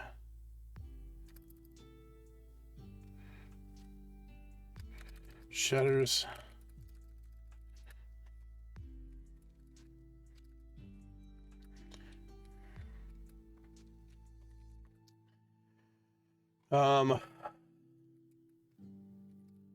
the shield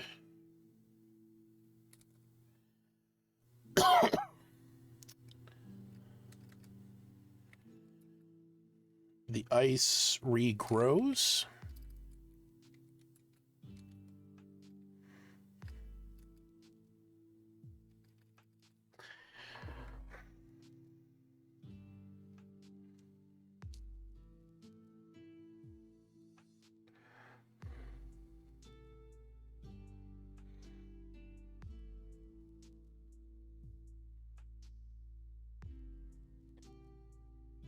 Okay, hold on. That is, I had that option of letting it just sit out, but that's essentially just saying after a long rest.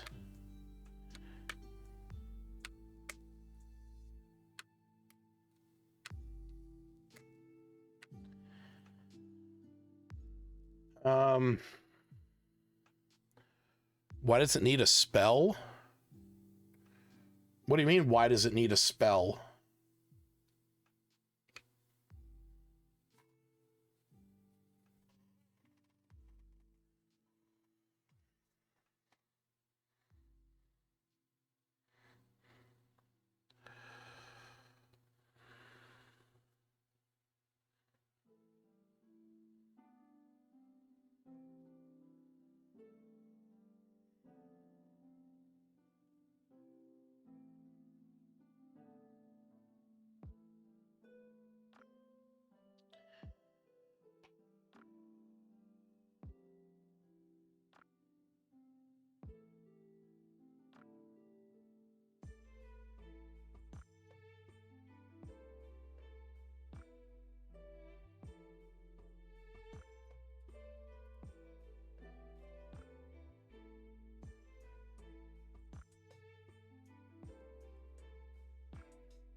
there's almost a part of me that wants to take away the +1.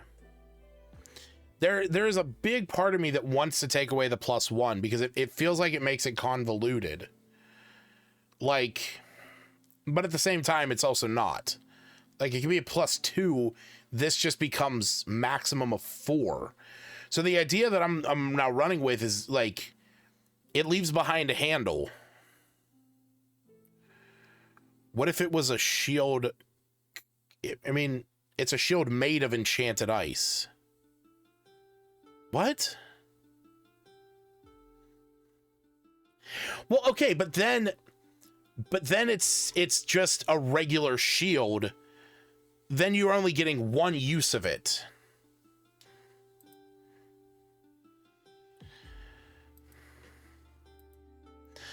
Like, because at that point you're basically saying, okay, it's, you know, like the AC bonus is going from a +3, and then it shatters, the ice shatters, and it's just a +2 shield now.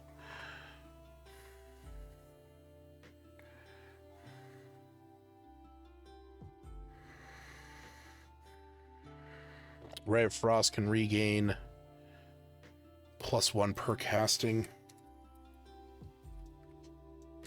Wasn't Ray of Frost a cantrip? Pretty sure that's a cantrip. Yeah. You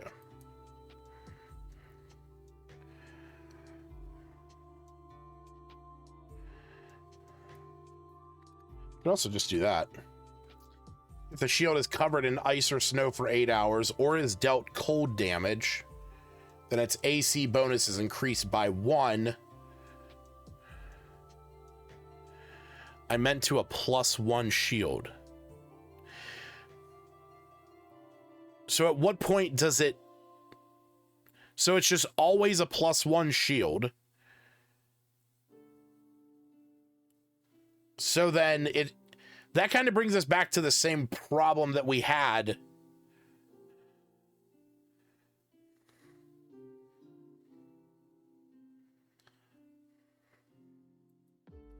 Oh, I see what you're seeing, V. The character basically has to take that damage.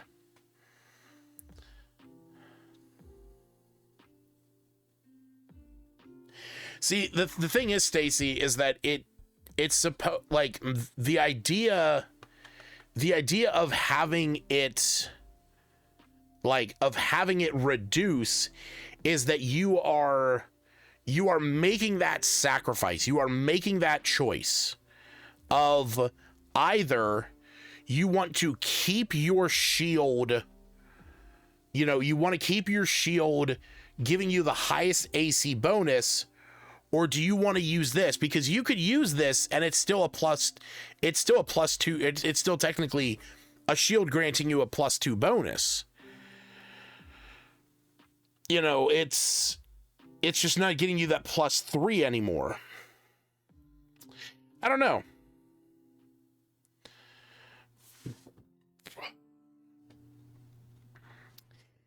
It's definitely something.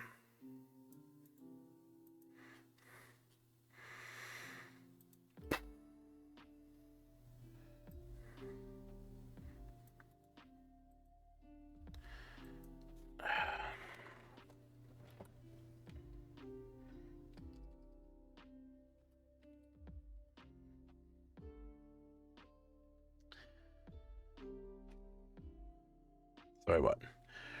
To regain after shattered.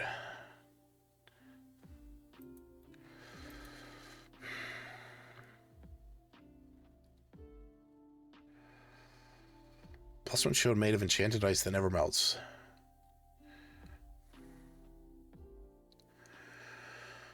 Oh.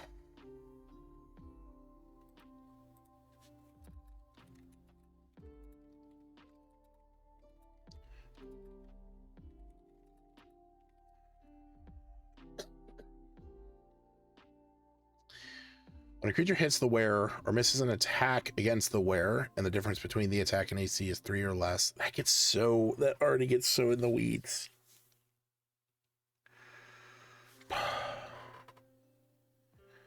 Misses an attack against the wearer.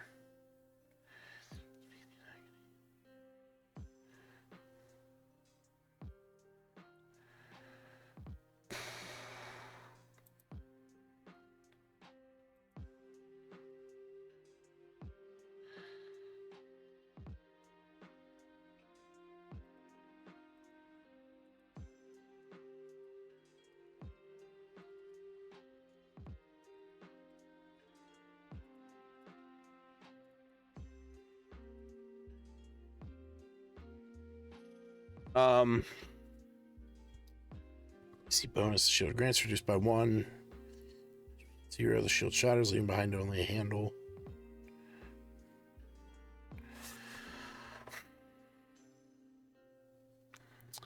Shattered is the shield gone? Yes. Like that's the way it is in my mind. Like it's shattered, but there's like the handle of it. Like that's the thing I keep thinking of is like, it's, you know, you have a shield, you have a handle, and it's like, you know, your shield breaks.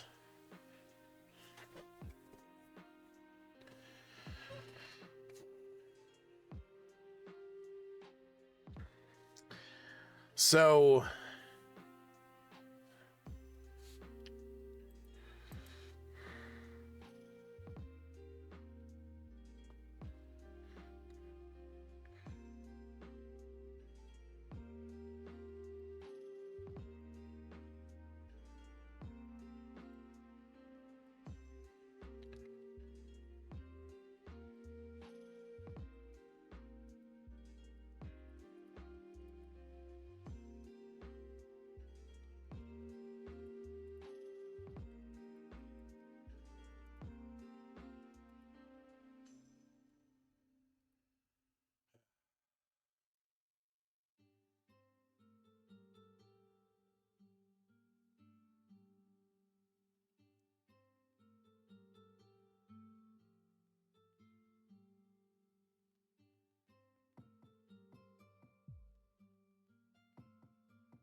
shield has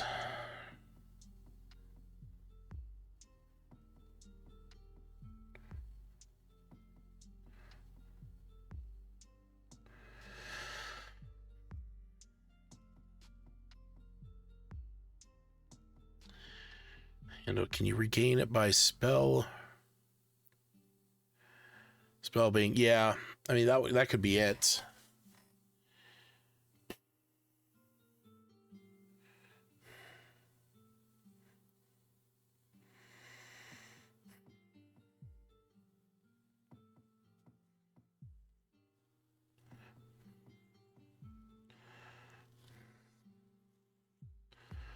Yeah, but I mean, if we're really thinking about it, it's basically, if we do it that way, if we do it where it's just, it has to be dealt cold damage, you are essentially saying, hey, the moment combat is done, have the wizard or have the elf cast Ray of Frost at me 3 times. You know, I have to, you know, they have to make the attacks, they have to hit the shield. Or you could honestly argue it's like, okay, hey, put the handle down. I'm gonna cast this, and so it's immediately recharging it after combat. So you are just making the sacrifice of, you know, reducing your AC bonus to do these, and so you're making the sacrifice in. Yeah, but it gets so wordy at that point. I'm just trying to avoid it being so wordy. Like I'm trying to essentially reduce it, because right now it's already, like, in my opinion, like obnoxiously long.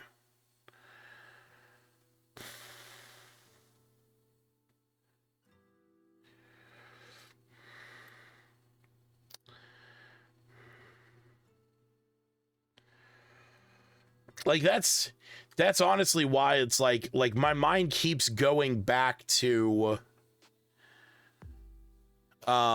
my mind keeps going back to like just getting rid of it whenever it hits the wearer.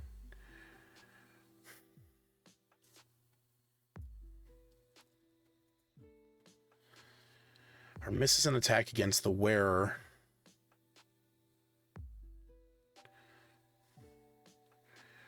Create a burst. Creatures in the affected area must make or take 1d8 cold damage.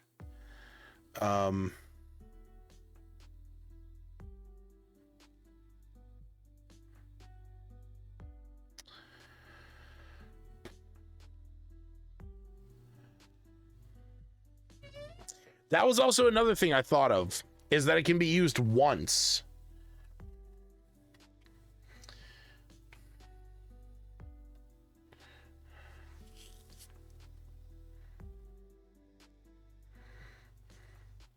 It's like, if we leave it at that, we could argue once per short rest. Okay, here, wait, what if we do this? What if we do this? Once per short rest. The creature hits, blah, blah, blah, blah, blah, blah, blah, blah. Okay. After you...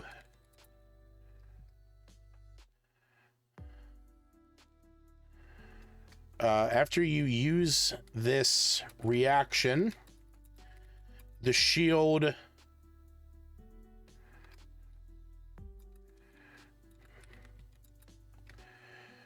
After you use this reaction,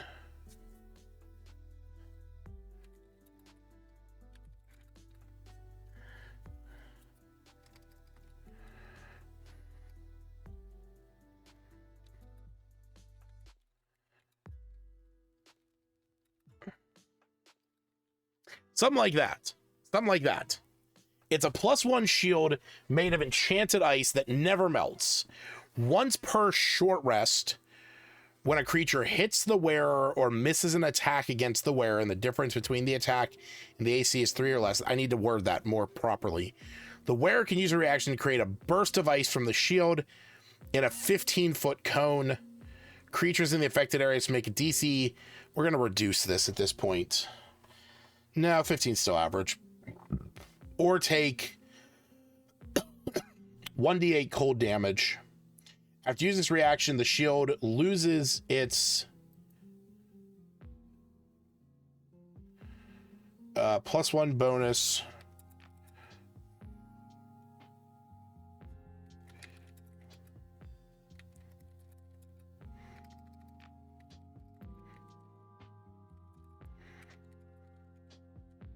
So there you go.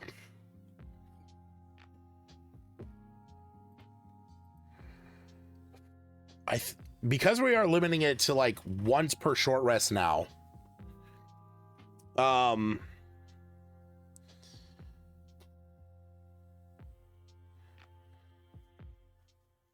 Also, why is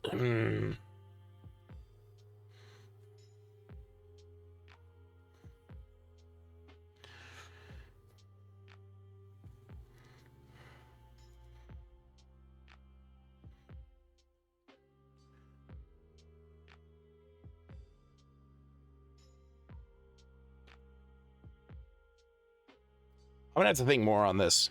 I'm gonna have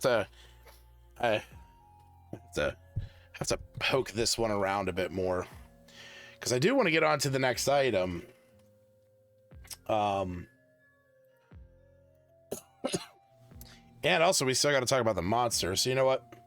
I'm gonna put a pin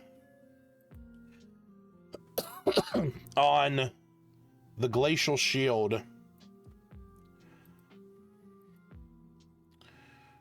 Real quick. Do it this way.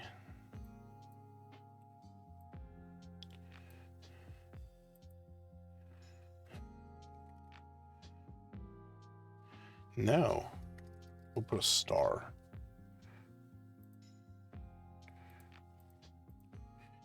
We gotta look at that again.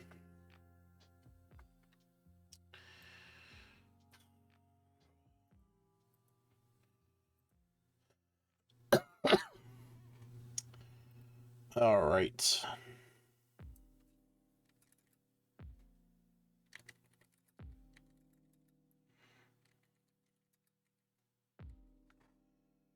So,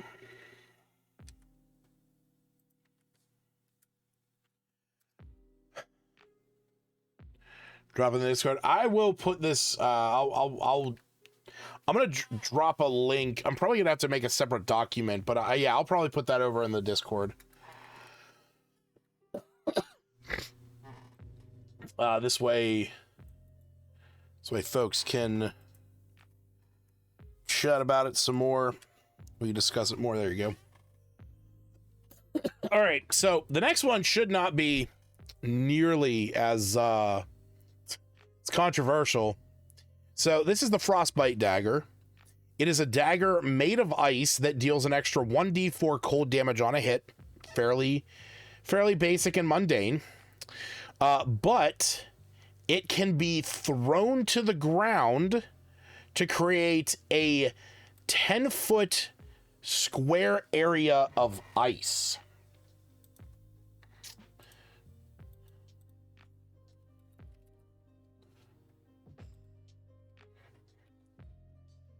Creatures that start their turn on this ice must make a DC 14 Dex save or fall prone.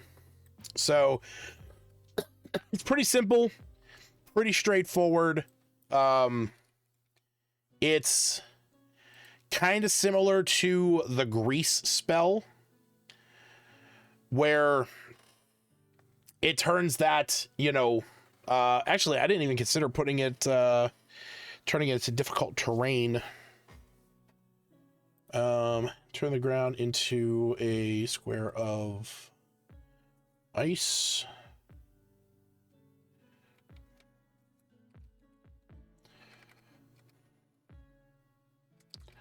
Icy, difficult terrain.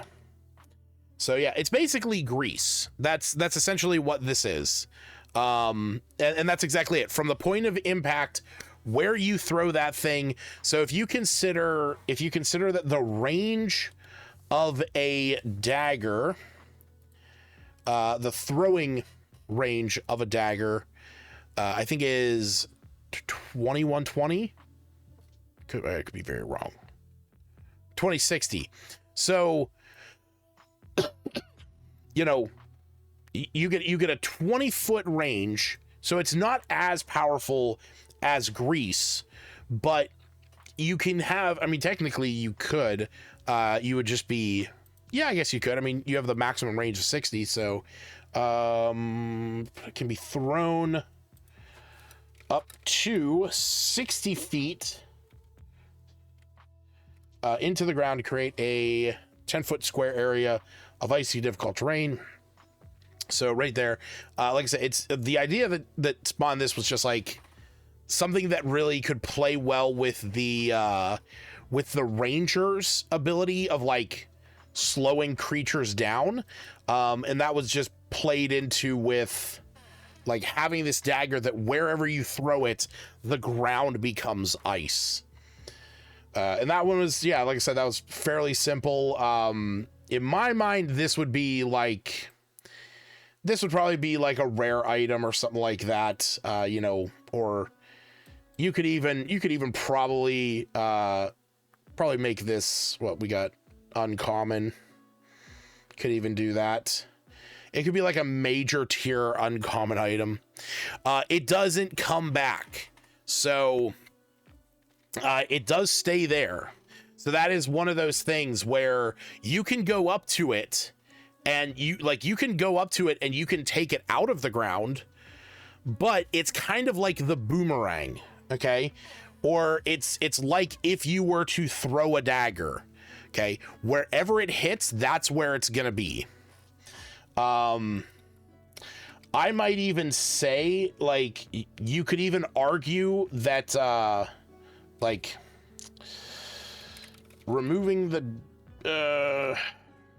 thrown dagger, you could even say something like removing a thrown dagger from the ice requires a strength check or something like that. I don't want to do that. You know, or actually retrieving the dagger.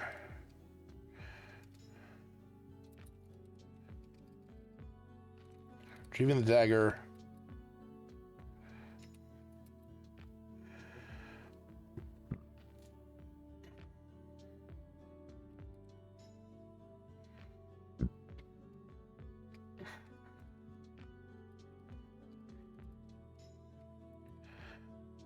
No, I don't want to say that, actually. That is already intuitive to the game. Retrieving the dagger is an action. Okay?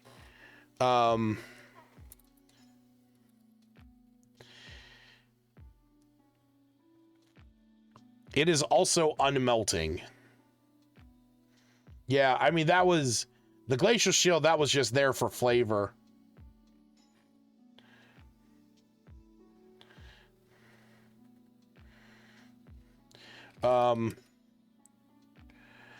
Creature must...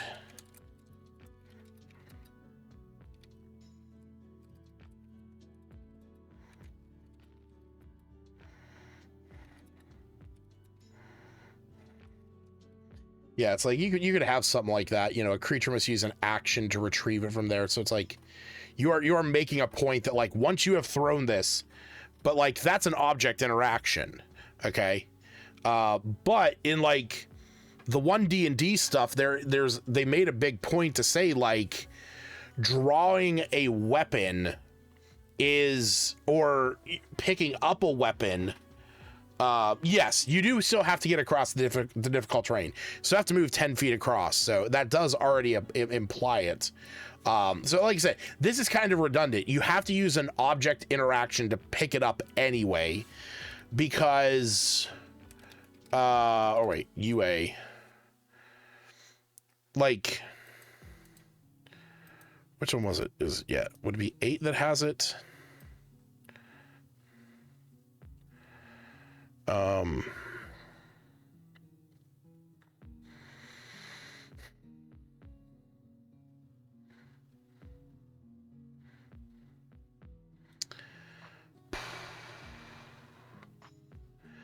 You can either equip or unequip. Yeah, so it's like, here it is. So equipping a weapon includes drawing it from a sheath, picking it up, or retrieving it from a container. So arguably, I do need to put here, a creature must use an action to retrieve the dagger after being thrown. There. Because it's going to be stuck in the ice. Like, that's the whole thing. So, and the reason why I want to have it that way is because if you throw this, and I've done this to my players. I've actually done this to my library group a couple times, because one of my players, the rogue, she has a dagger that is enchanted with a smite rune. And so she uses that all the time and can throw the dagger, but when she throws it, I have had enemies that she's thrown it at immediately pick it up and then, like, start fighting with it. So, like, that was a big thing for them to learn, of like, oh, hey, throwing weapons is a thing and is something that we can use, but we just have to be careful how much we're throwing them. See the name, I'd wonder when someone got frostbite. Yeah, all the names are just plays on, like, yeah, like, you know, Frostwalker, that, you know, obviously is the ranger, but you're walking on frost. And then Glacial Shield and Frostbite, it's just like the bite of a dagger kind of a thing. So real quick, I do want to show these, because I think these are really cool. You gotta, oh shit, oh, that's right, these get really weird. Hold on, give me one second. I want to pull something up to show you guys.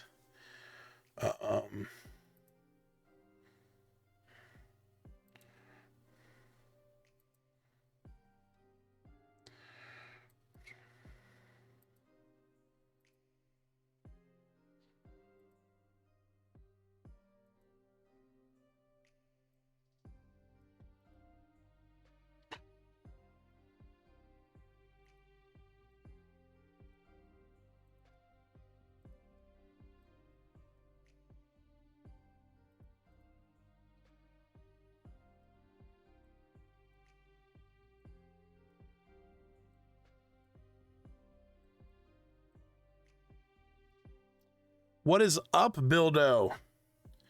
It goes better. It goes better. I will say that. It goes better.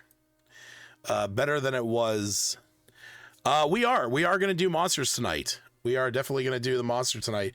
The monster that I have in mind is an ice golem. And I have some notes off to the side that I'm going to be working with. But real quick, so we've gone through, we've made some pretty sick things here. I gotta copy something. I gotta paste something. And now,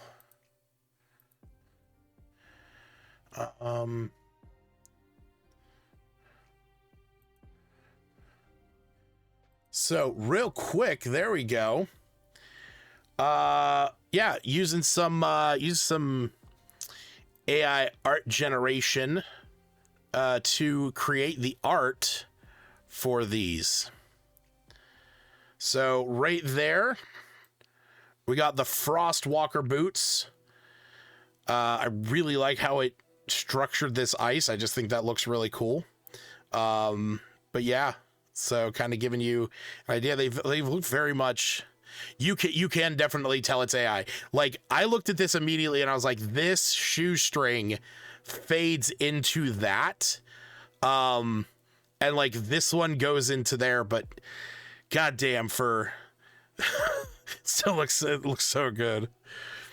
Yeah, giant snowworm. So there we go. We got the Frostwalker boots.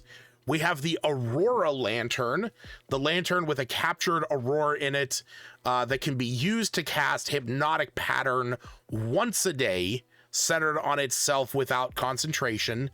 I love the lights. This is exactly how I had it, like, in my mind, of just a full-blown lantern with an aurora inside of it. So really happy with that one. What else we got? Oh yes, so this is the one that I had to change the wording for. I had to change the wording for this one from a thick winter cloak with 5 glowing stars to a thick winter cloak with glowing stars on it that has 5 charges, because the Cloak of the Northern Flame looks so fucking sick with all of those stars on it. Because in my mind, it looks like a sword, like as if this was the handle. Here's the hilt, and then the blade going up, and it almost looks like it's like shooting out a burst of light from it. So absolutely looks phenomenal. I was like very quickly going in and seeing if I could edit out these stars, but I love this too much. This looks so cool. Yeah, I too was actually expecting it to be blue, and I did consider adjusting the prompt. I could actually do that. Let me just see what it'll do. Let me just see what it'll do if I ask this.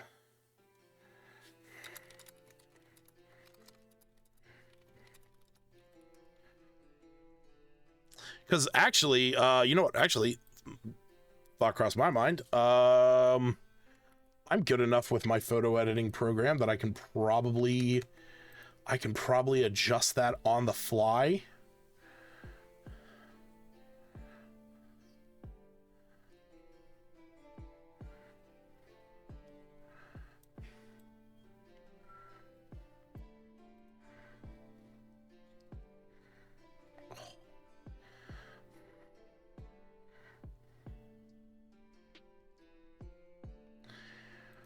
Okay, that's not terrible, actually.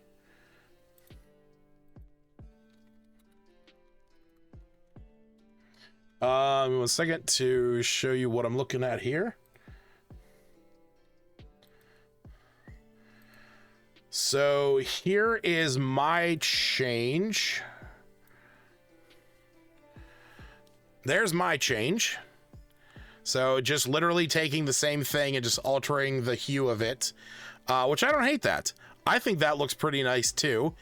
It kind of gives it like a bit of a like a bluish green look. But I did ask ChatGPT to give me another one that was blue, and it did change the style of it. This also looks really fucking sick. Okay, I'm sorry. That looks fucking cool as hell. Okay.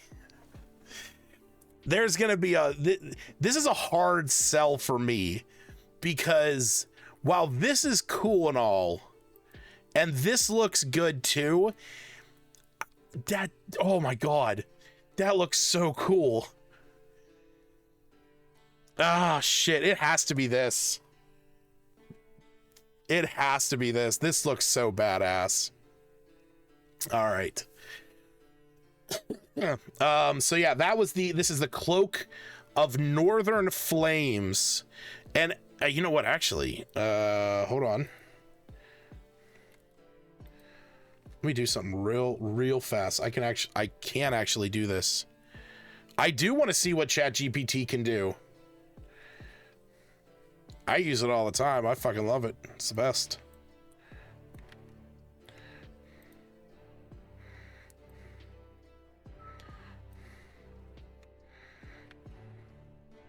Absolutely, post a link. I will 100% throw it up. Will not ever stop you from posting a link.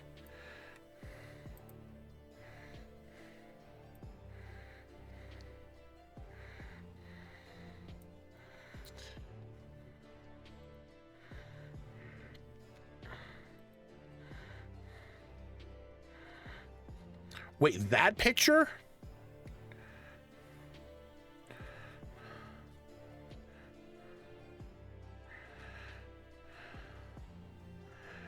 Wait, you did this picture in ChatGPT?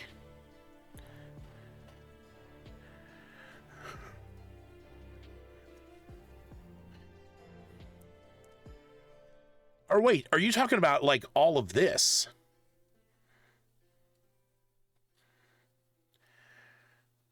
Because that's, see, I've used ChatGPT to organize notes.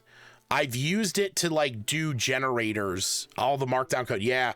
See, I loved learning markdown for this. I've had a lot of fun learning markdown in order to do GM binder. So document cannot be found.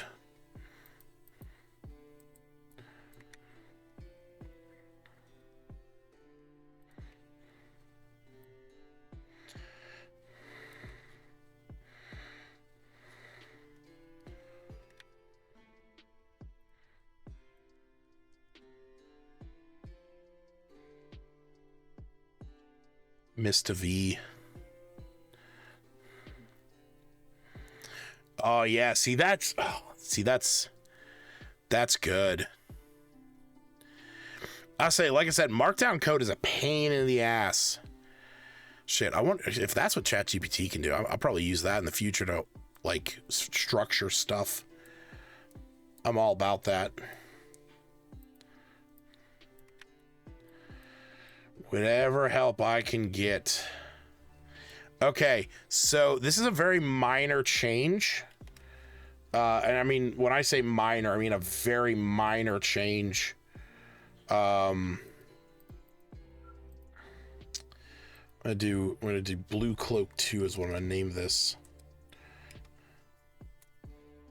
All right. Takes work to get it to run. Yeah, that I imagine. But I mean, honestly, if it's just even structuring things, I could probably work with it from there. All right. This is a very minor change, but you can see I doubled up the 1 star. So now it actually has 5 stars. So I could actually be truthful. A thick winter cloak with 5 glowing stars on it. But yeah, either one of these is fucking cool as shit. I love this. All right, so next up, before we get to the monster, Glacial Shield. Okay. I thought this one was pretty cool. I actually iterated this 4 times. And unfortunately, it did not give me what I wanted at any point. So this is just the final version. This was one of the ones that it gave me. This was another. And this was the first. So they all look nice and all. I wanted it to be completely made of ice. But I eventually I actually really liked this one. But I really liked the look of this. But this one definitely yeah, they're not like made of ice. These are definitely like, this one looks like it is coated in ice, like you discussed, Stacy. But yeah, I got a couple different designs of that. So, and then lastly, the Frostbite Dagger. So there we go. A dagger made of ice. Very simple, very basic. I specifically put it like in the act of being thrown, and I really like the fact that it has this like almost like windbreak in front of it, as if it is being thrown this way. So yeah. All the good stuff. All the good stuff. It gives you frostbite if you hold it too long. So there was actually another one that I did with it that was this, where the handle almost looks like it's made of ice, but I definitely like the action of that. So this one, though, does look like it is more made of ice. It does look like more magic ice. Yeah, they're all pretty sick.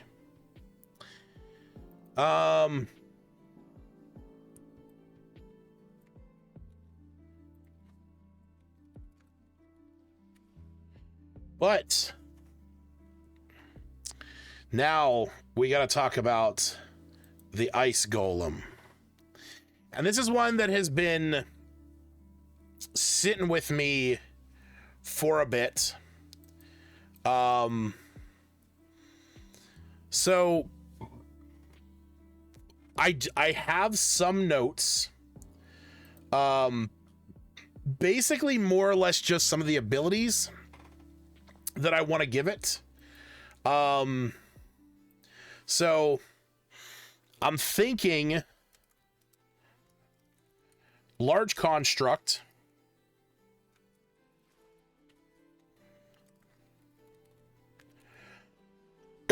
Oh, excuse me. So, you know, let's pull up. Actually, oh, I have a. Where are you? Is it this? Stat block generator. Yes, it is this. Okay. So, ice golem. Wizards make this, right? I mean, wizards could make this. All right. Large. Oh, wait, that's right. That does that retroactively? Yeah, it does. All right, so this is gonna be a large construct. It's gonna be any alignment. That would be my guess.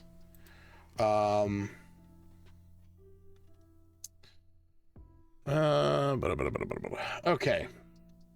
So it's got to have natural armor. So sorry. Wait, what, Hawketh?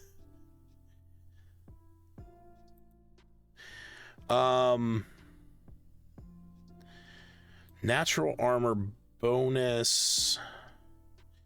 All right, so when I had thought of this, my mind initially was like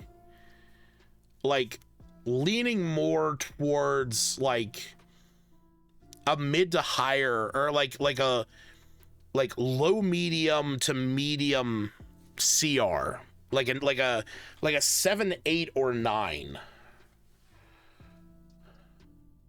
Like that's where my mind is. So what we would probably want it to be like a 16 AC with natural armor. Well, like what if we're thinking, I'm thinking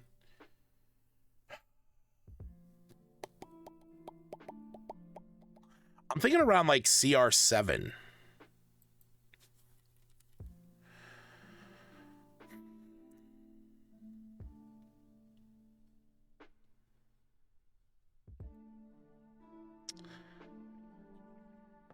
Oh, snow golem.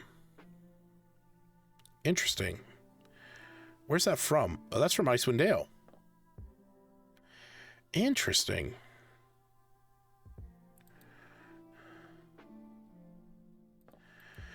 All right. You know what? Let me look up the bestiary. And we're gonna filter this based on construct. And I want to get between like CR 6 and 9. Maybe a little higher. Yeah, 6 and 9 works. And I'm actually going to limit this to not homebrew. Well, not a lot of options.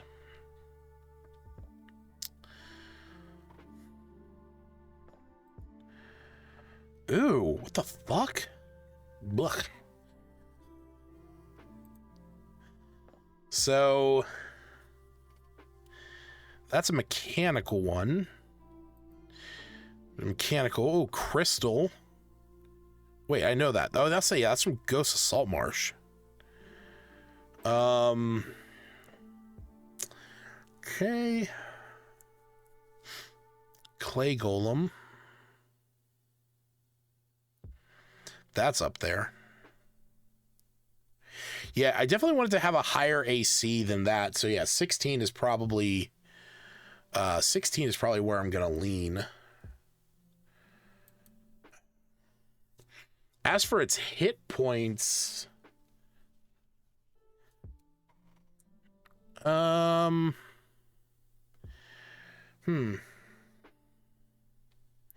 hit points, I'm thinking it should be a little less than this. So what are we got 140.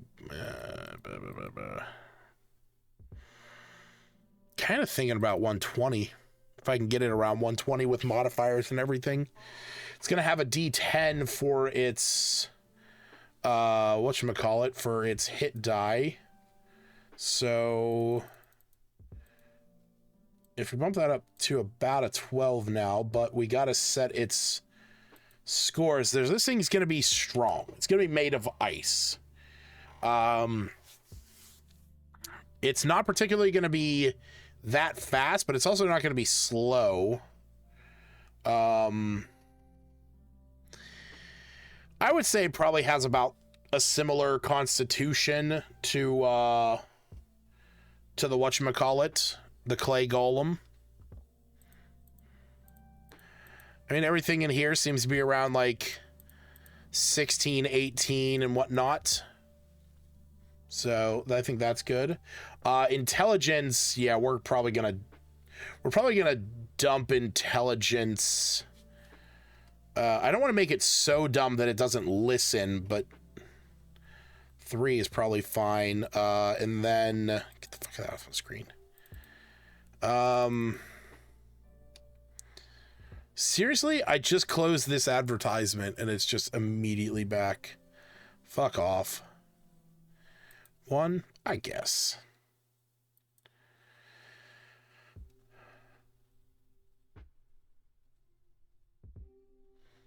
Holy shit. Everything just like, all my screens just went dark for a second.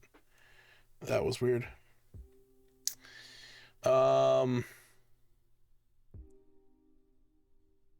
What is going on?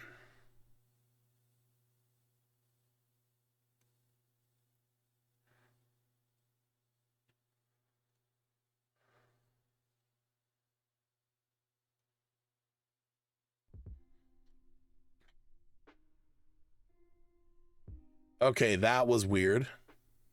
All right. Don't know what happened there. Let's bump this up. Okay, 119, 127. Yeah, you know what? That's right about where I wanted to be. I thought about 120 would have been good. So there we go, 119. 14d10 plus 42. Right. Speed is fine. It doesn't need a burrow, a climb, a fly, or a swim. I think that's pretty understandable.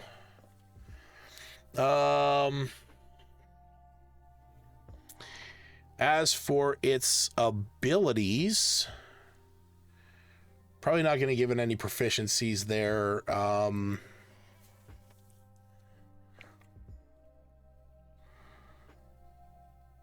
I kind of want to give it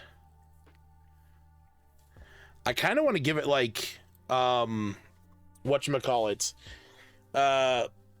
what's that one ability? It's like immutable. It's not immutable form. I know it's not immutable form, but it's like natural camouflage or something like that. Yeah, there it is. We'll have to give it icy camouflage. You know, this mon has advantage on dexterity stealth checks made to hide in icy terrain. So it blends in with its environment. So we're not going to give it proficiency with that. But we are going to give it some condition immunities because for the most part, golems are pretty much immune to like charmed and blind and stuff like that. So, you know what? We're going to look up, we're going to change this. We're going to get rid of this and we're going to filter. Can I do this?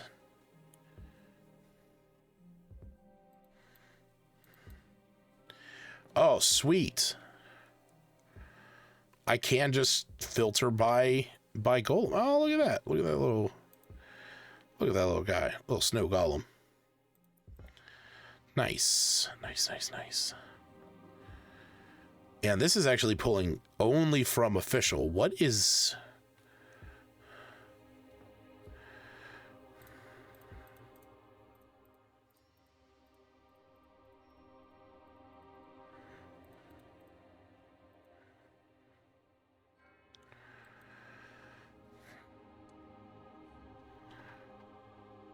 Why is that now not pulling?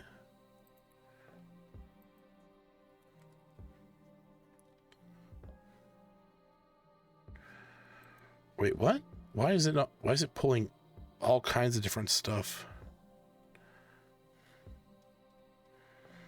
Okay, that's weird. Let's get rid of that filter. All right, so we got Iron Golem at the top. Charmed, exhaustion, frightened, paralyzed, petrified, poison. That's...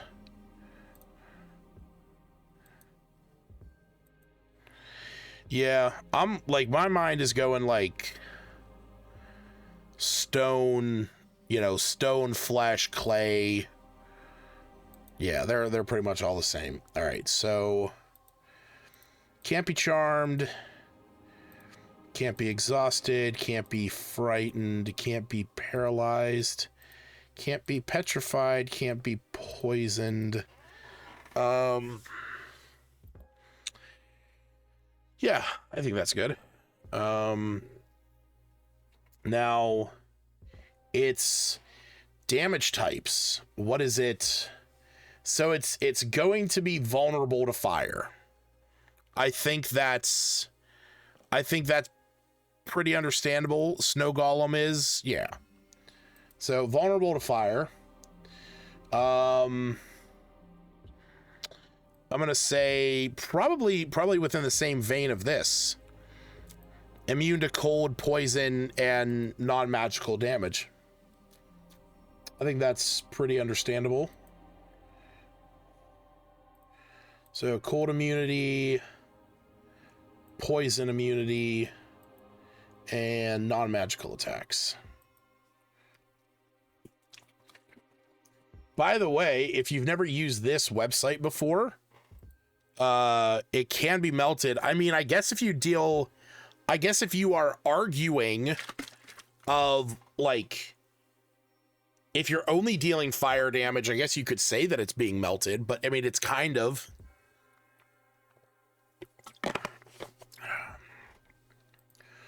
We're going to update that real quick. If you've never used this website, I absolutely love it. It has some really cool features, and obviously the one you can see I'm using is the stat block generator. You can actually go in and pull a bunch of monsters that are in there, and for Buildo, it gives you the markdown for this, so you can just pop this right over into Homebrewery or GM Binder, and it's very fast. All right. Senses. I don't know. What does the Crystal Golem have? Okay, it has dark vision. I know some of them have blind sight. I don't necessarily know if I want to argue that this would have blind sight. Definitely have dark vision.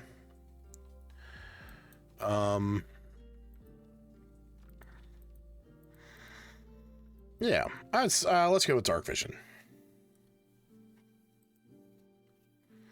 And this is going to be probably up and around there.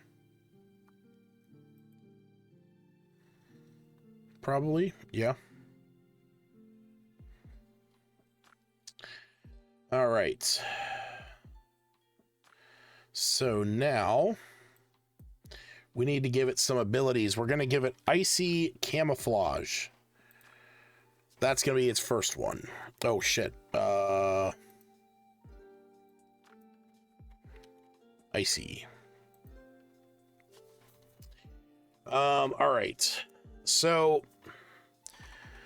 I'm going to put up the picture that I generated for this. And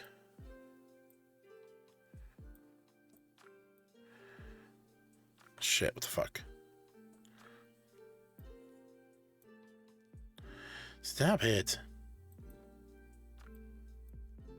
There we go. So this is what I want to keep in mind. It's a big fucking ice monster. I want this thing to be dangerous. I want it to be like crushing down on the enemies, like slamming down on them. So it's got to have some kind of like slam attack. The initial idea that I had from the very beginning was based on this thing being able to grab you and like pull you into it, and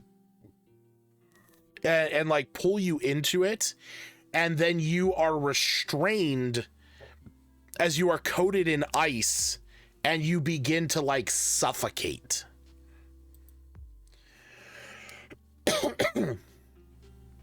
So there's that. And then I don't know if I want to do something where it maybe has like an aura, like an icy aura. Oh, you know what?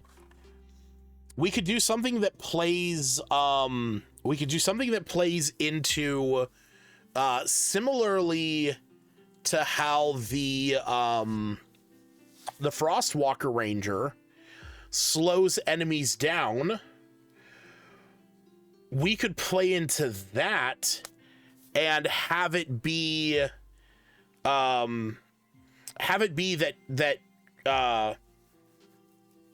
like creatures that start their turn within 10 feet of it have their speed reduced by 10 feet, as like the ground itself is like imposing this chilling air, snow blindness.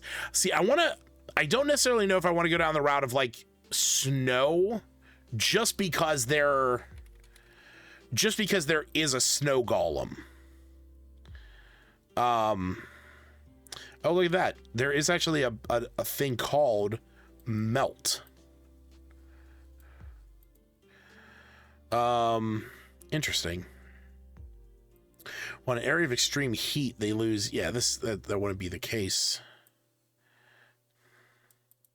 Ooh, I like cold absorption. Is that in here?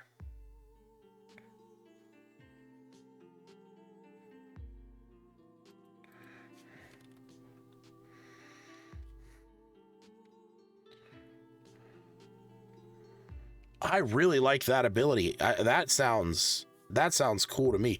I am going to give it immutable form. I already had that in mind. Oh yeah, I guess I do need to give it unusual nature as well.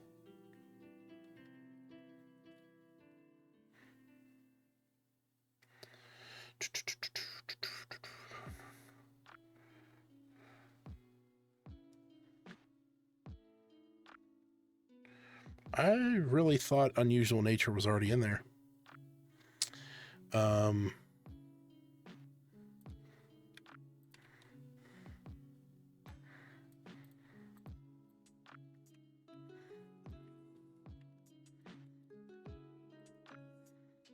Cold absorption. That sounds sick.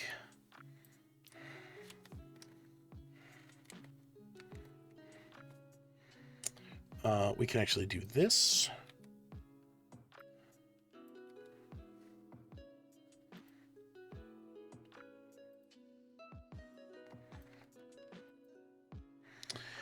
All right. I actually really liked those. That is pretty awesome.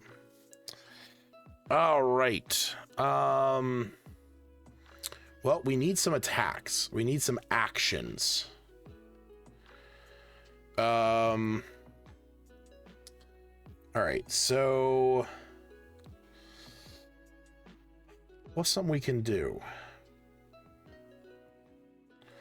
I really like the idea that like ice slam.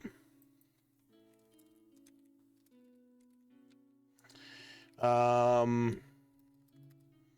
wait, shit, that's right. We can just do this. Melee weapon attack based on strength. Ice slam. So range, probably 5 feet. One target. How much damage?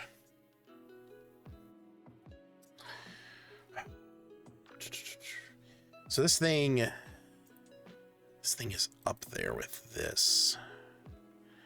No, wait, where was it? Here it is, clay golem. 2d10. Boost. Okay. I don't want to go that much. 3d8. Okay. So what if we do 2d8 bludgeoning damage plus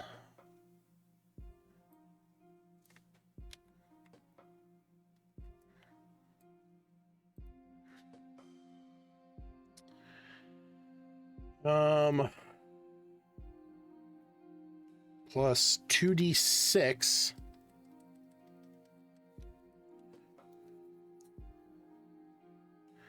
cold.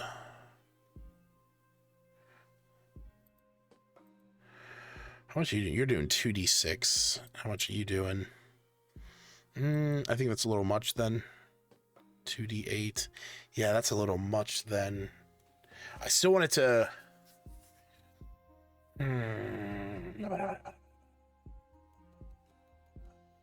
Okay.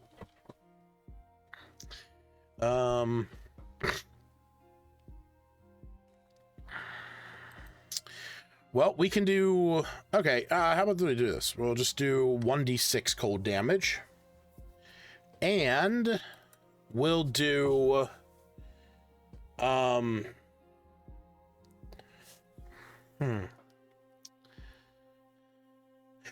you know what we could do? We could have this thing... We could have this hit reduce its speed.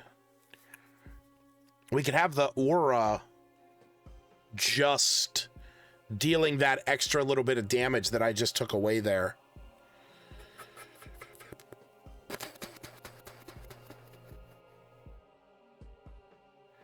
Yeah, okay.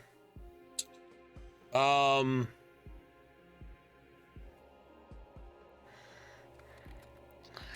right, the target must succeed on a DC. What will this be? It's +3, so 15. 15, I think, would be reasonable.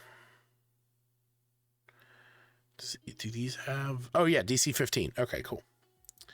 Must succeed on a DC 15 Constitution saving throw. Or be... or have... Target must succeed on a DC 15 Constitution saving throw, or have their speed reduced by 10 feet until the start.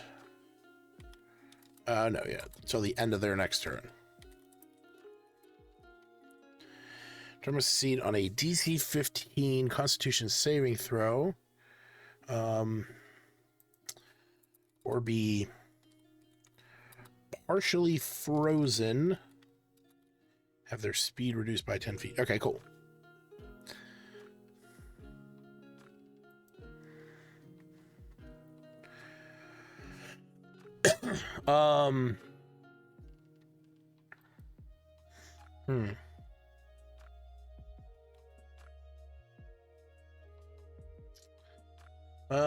All right, so now that we have the slam, I'm gonna give it multi-attack.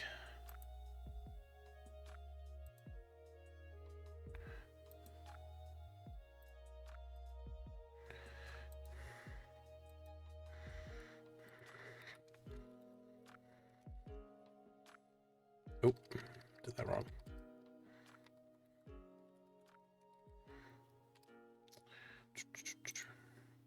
So the Mon makes 2 Ice Slam attacks. Okay, awesome.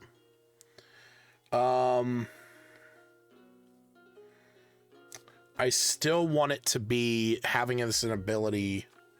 So would that be something like Ice Cage, Ice Prison,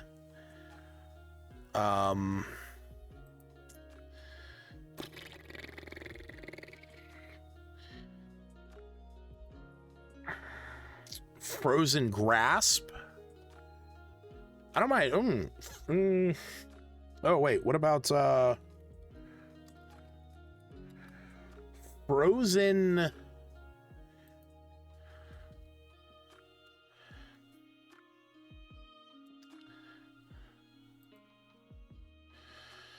Frozen Grasp came into mind. What about Encased?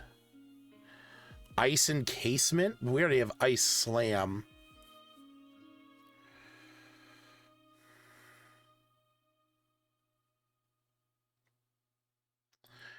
Frozen encasement? That's not bad. Frozen encasement's not bad. Okay, so how do I want to word this? I guess it could be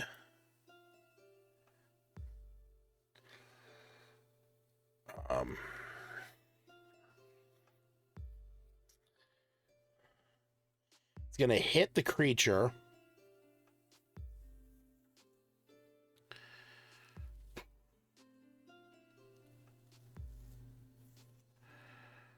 Okay, okay, all right.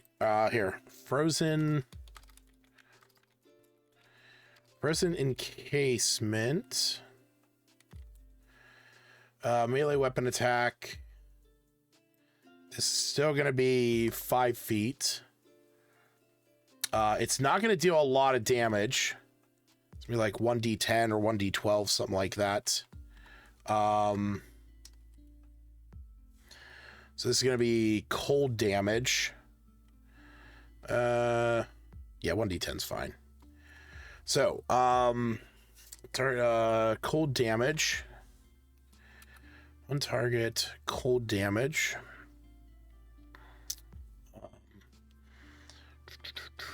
Cold damage. Yeah, melee hits.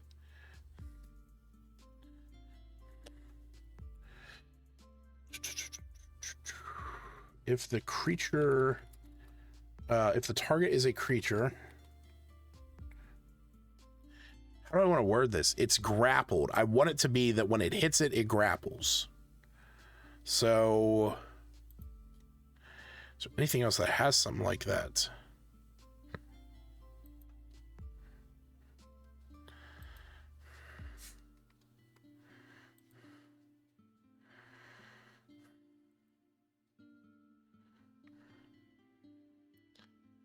Damage, medium, smaller creature. Okay. That's not terrible. If the target is a creature,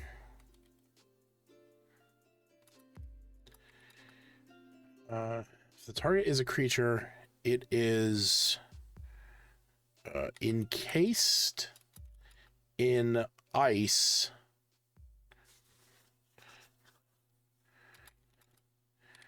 and restrained.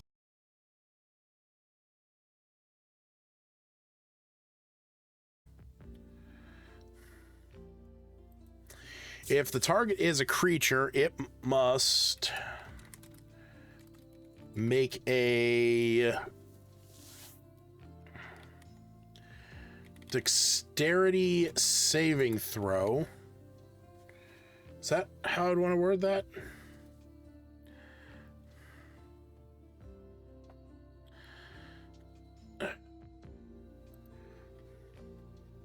Is that how I'd want to word that?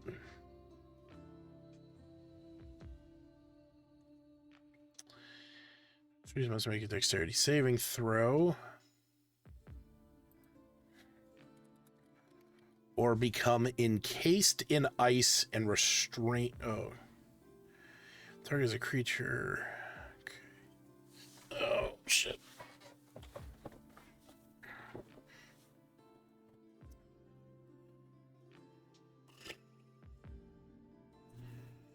Target is a creature. It must make. No.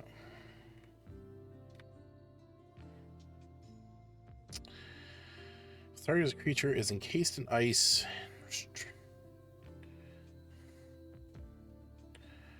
Target is a creature is encased in ice.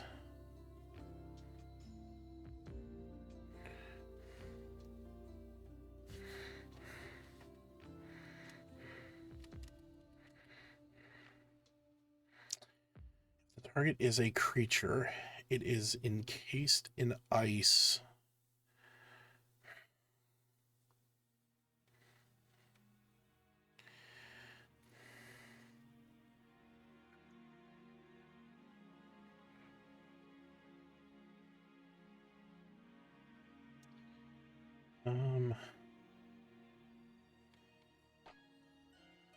Maybe I don't do a suffocation thing. I don't know. I don't know.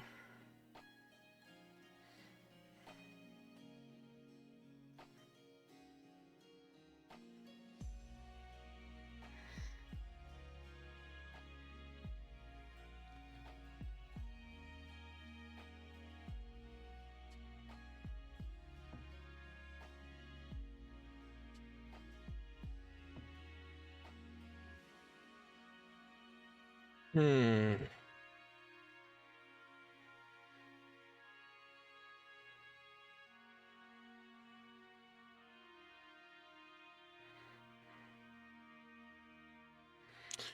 One target, 1d10 cold damage. If the target is a creature,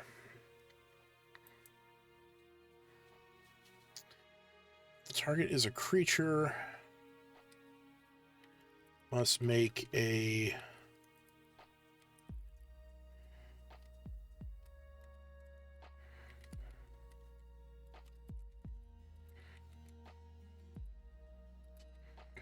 or be encased in ice. On a failed save, the target is restrained, begins to suffocate.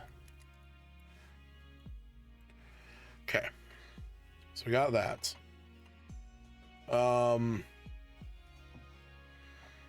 So we can do it where restrained creature takes, I guess we can do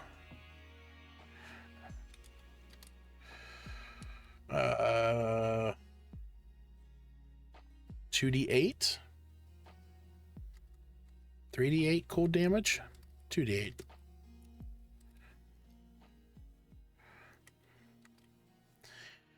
Restrained creature takes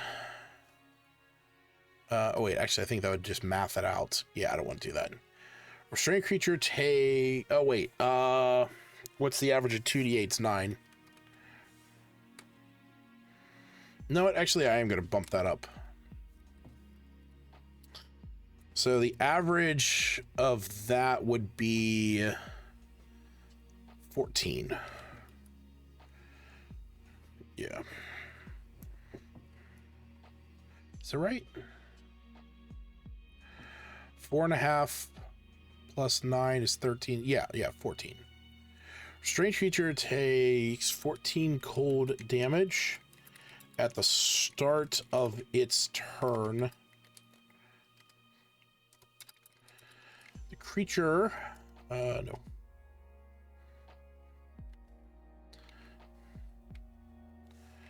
The target can use its action. That's supposed to be, no, that's showing ownership.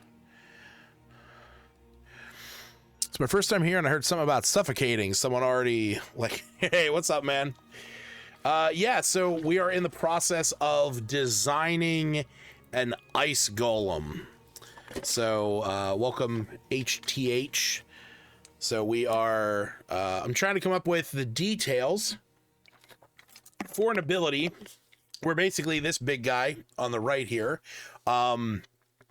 walks up to you, slams you with his fist, reaches out, grabs you, and as he does, just starts to freeze you.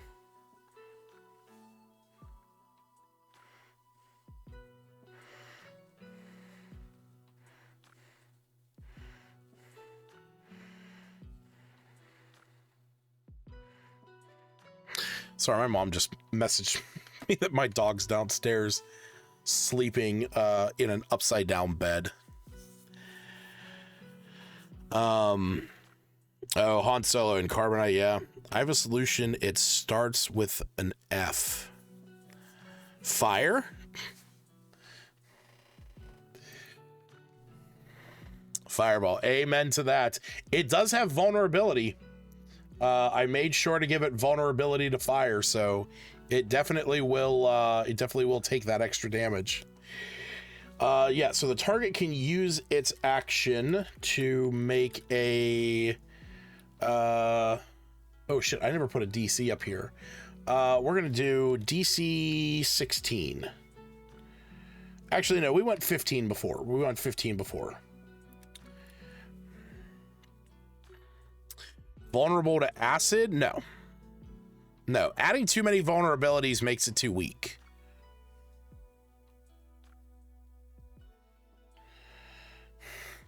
I'll be right back. Give me one moment. I gotta go get my dog.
All right.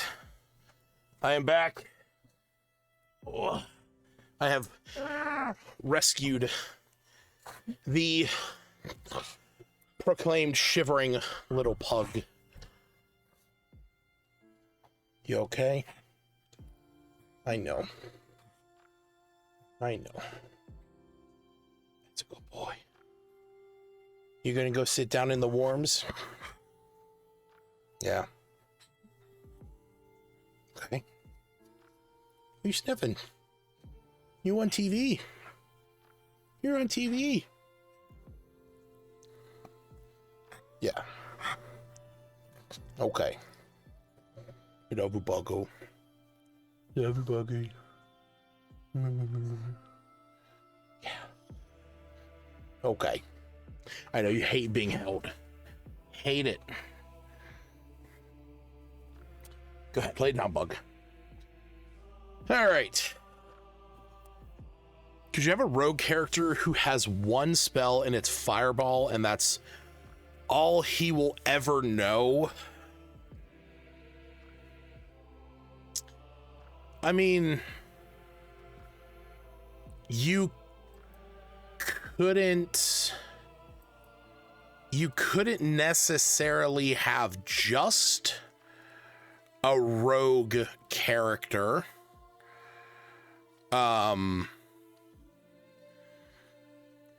You know, like, that's not a thing, because Arcane Trickster is the only rogue subclass that gets spells.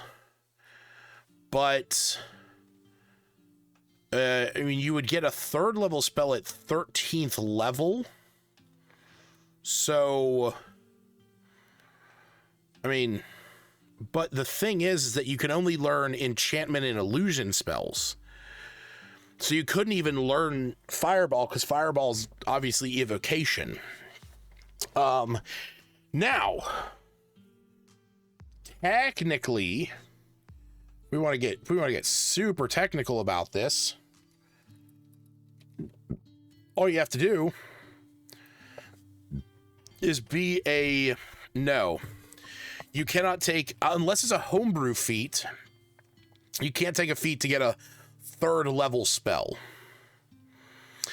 I don't know a lot about D&D. I want to play it, but I don't have anyone. Well, aren't you just in luck?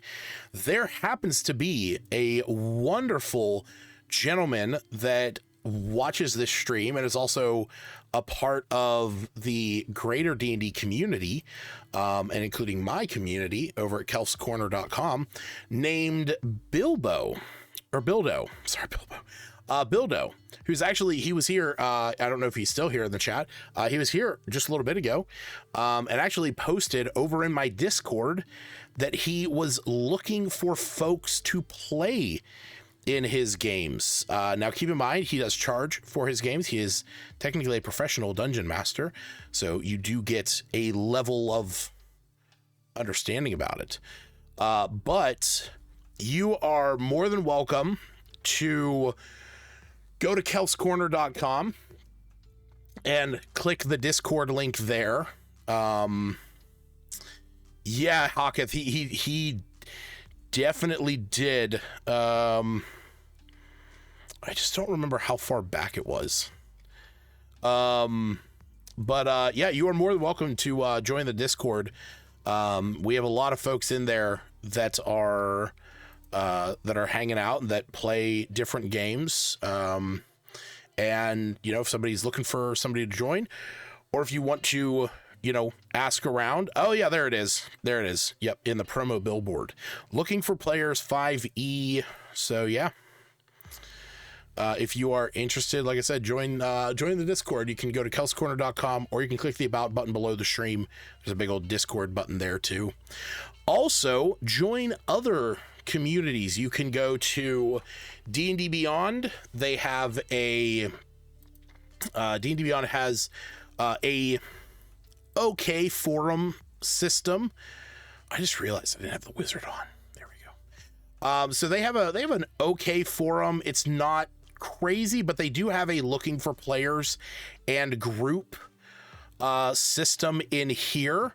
They also have, you can also go to somewhere like roll20.net. Let me see. So yeah, you can go to roll20.net, which is an online virtual tabletop where you can go in here, create a free account, and join games. There is an entire community in there, DMs that, oh, you did. Awesome. Thank you for joining. And yeah, definitely, you know, talk to some folks. Like I said, over there, it is, he goes by the name, Bildo, and I don't see him there at the moment. Oh, there he is. Yeah. And it's just see him on the list. But yeah, so if you look in the promo billboard channel, and it's like 2 posts up, he is looking for players. So, but yeah, like I said, you can also check out D&D Beyond. They're looking for group. We'll post the link for that. Also check out the roll20.net site. That will have not only access to players and dungeon masters and groups, but is also a virtual tabletop where you can actually just play the games on there. And a lot of those are free to play. You can actually go in and sort that by going into the advanced features. Also, you can put like what days you're available and stuff like that. And I will admit, while I might have my own personal gripe against Roll20 for an old reason, still one of the best communities out there, and a great virtual tabletop. Besides that, I actually recommend just joining some other Discord channels. There's a ton out there. There's the official D&D one. There is ones for all the major YouTubers, honestly. Verdigris Table, Cinderblock Sally, Bob World Builder. I mean, like, you name it, they basically got a Discord channel, and the majority of them have looking for group channels within their communities. And lastly, and kind of the last place that I would look is if you are if you're familiar with Reddit, you can actually go to reddit.com/LFG or reddit.com/looking for group, and there are people on there that are looking for all kinds of different games, not just D&D, but it is definitely a good place to find people that are looking for D&D games. Yep, that was actually going to be the last one that I was going to post. Thank you, Stacy. So you can also go to startplaying.games. That is going to be a site that has that you sign up for that'll get you connected with dungeon masters. That is actually where Bildo is also on. That is where he runs his through.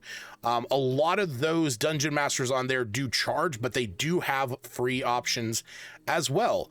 So there's plenty of options for you to play online. Now, here's the other thing. If you have a friendly local game store by your house or within your area, anywhere that sells books or places that sell miniatures or paints, trading cards, board games, anything like that, give them a ring or go and visit them and see if they do any like games at their locations. And a lot of times you can actually find those stores where they will be hosting sessions and they're looking for players all the time. I mean, those stores thrive on stuff like that. You can also go and look on Facebook. You can look on like Instagram and whatnot for like local areas around you. That is actually how I ended up running a game at a local library. So I had a friend reach out to me that a local library in my area was looking for someone to run a game every other Saturday. And I was like, yeah, sure, I'll give it a try. And, I've been running that game for now over a year and a half. So really good people in it. And, just an odd moment in time for me to just take that on, but it worked. And it's still going strong. So yeah, there's plenty of opportunities for you out there to get playing and to absorb this content and this culture. It's great. And right now is the best time. I mean, I know you might not know it, but there was a guy, Ben Riggs, just put out this article how he said, the golden age of D&D is dying. And, clearly we don't have, some of the most diverse communities and strongest systems around. What a stooge, that guy. So yeah, thank you for finding this little corner of the internet. All right, so back to the ice golem. All right, so the target can use this action to make a DC 15 strength check to break free And then we'll do this. Alternatively, another creature can use its action. Nope, I keep putting that apostrophe. To attempt DC 15 strength check.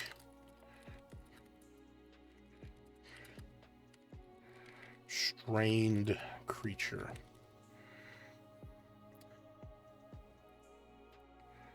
Add action.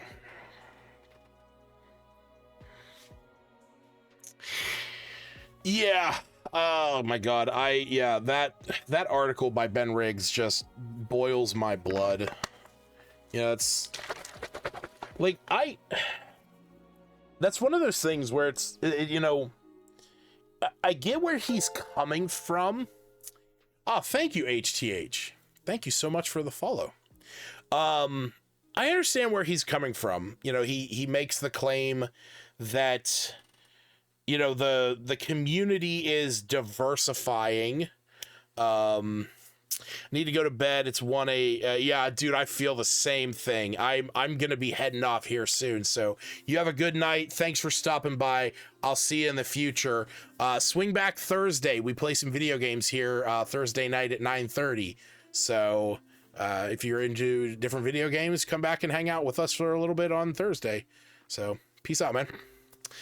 Yeah, that article, I get where he's coming from, but it's like, don't sit here and, you know, don't sit here and like shit on the community because people aren't just fawning over one game. You know, that's, you know, I get it that a few years ago, D&D 5th edition was like the biggest thing. It still is the biggest thing, but that doesn't mean it needs to be the only thing. And just because you have groups like Paizo and MCDM, you know, coming out with their own versions of similar systems, this isn't a bad thing. You know, when 4th edition came out, from it birthed different systems like Pathfinder 1st edition, like the Fate system, and, you know, more things are built out because people want those small pockets, you know. And his argument of like, oh, well, there's no money in it if you're not doing it for 5e, it doesn't matter to some people. A lot of people don't care to be making, you know, gratuitous amounts of money. They do it because they're passionate about it, and that's a huge factor for it. Yeah. All right. This thing needs something else. I keep thinking of an aura. I think that's what I want to go with. But I might have it be like a blast. You know, like a recharge ability. Yeah, why not? Do that. So this is going to be recharge. So we recharge 5/6. Oh, that's part 5. No.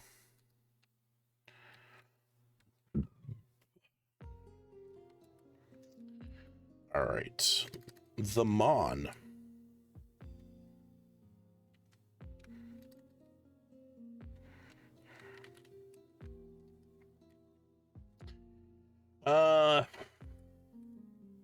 Yeah, I want this to be like a I did say aura. No, originally I did. I did. You know what? Hold on. We're doing it this way. Glacial burst. There we go. Yeah, no, I initially did have it something where it was going to be an aura, but when I kept looking at this petrifying breath, I now want it to be a recharge. So it's going to be something similar to that. So the ice golem can unleash a blast of freezing cold energy in a that's a 60-foot cone. That's I guess 20 feet, 20-foot radius. The ice golem can unleash a blast of freezing cold energy in a 20-foot radius around itself. All creatures in the area must make a DC 15 Constitution saving throw, or take you know what, who was it earlier that yeah, it was HTH. You know what, we're gonna do that. Yeah, fireball. Time for fireball. That's an average of 28. I've had to look at that number plenty of times. 8d6 cold damage on a failed save, half as much on a success. Oops. Ooh. Now, additionally,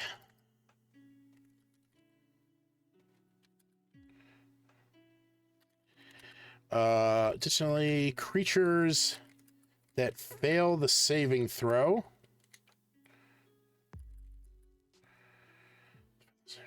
are restrained until the end of its next turn. There we go. Now that's a glacial burst. Shit. There we go. Perfect. Just fucking explodes out 8d6 cold damage, and anybody that failed is now restrained as you're just coated in ice. Oh, that's cool. All right. Well, let's update this. That's a sizable stat block. That is quite the stat block there. What if I break it? Nope. Let's move some stuff over.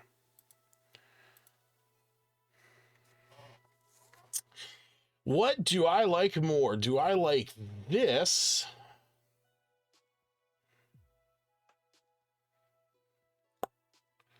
I think I put that on the right. And you know what? We'll have to see. What is up, Poke9er? I gotta save this.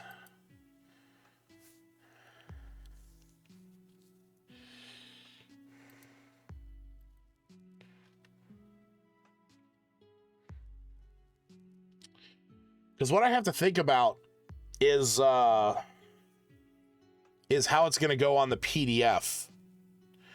Got something new to share if you'd all like to see? I would like to see. You know, I'm going to delete these notes right there. Because look at that. We made our ice golem. Our ice golem is made. Now to pass it around to the community to see what they think.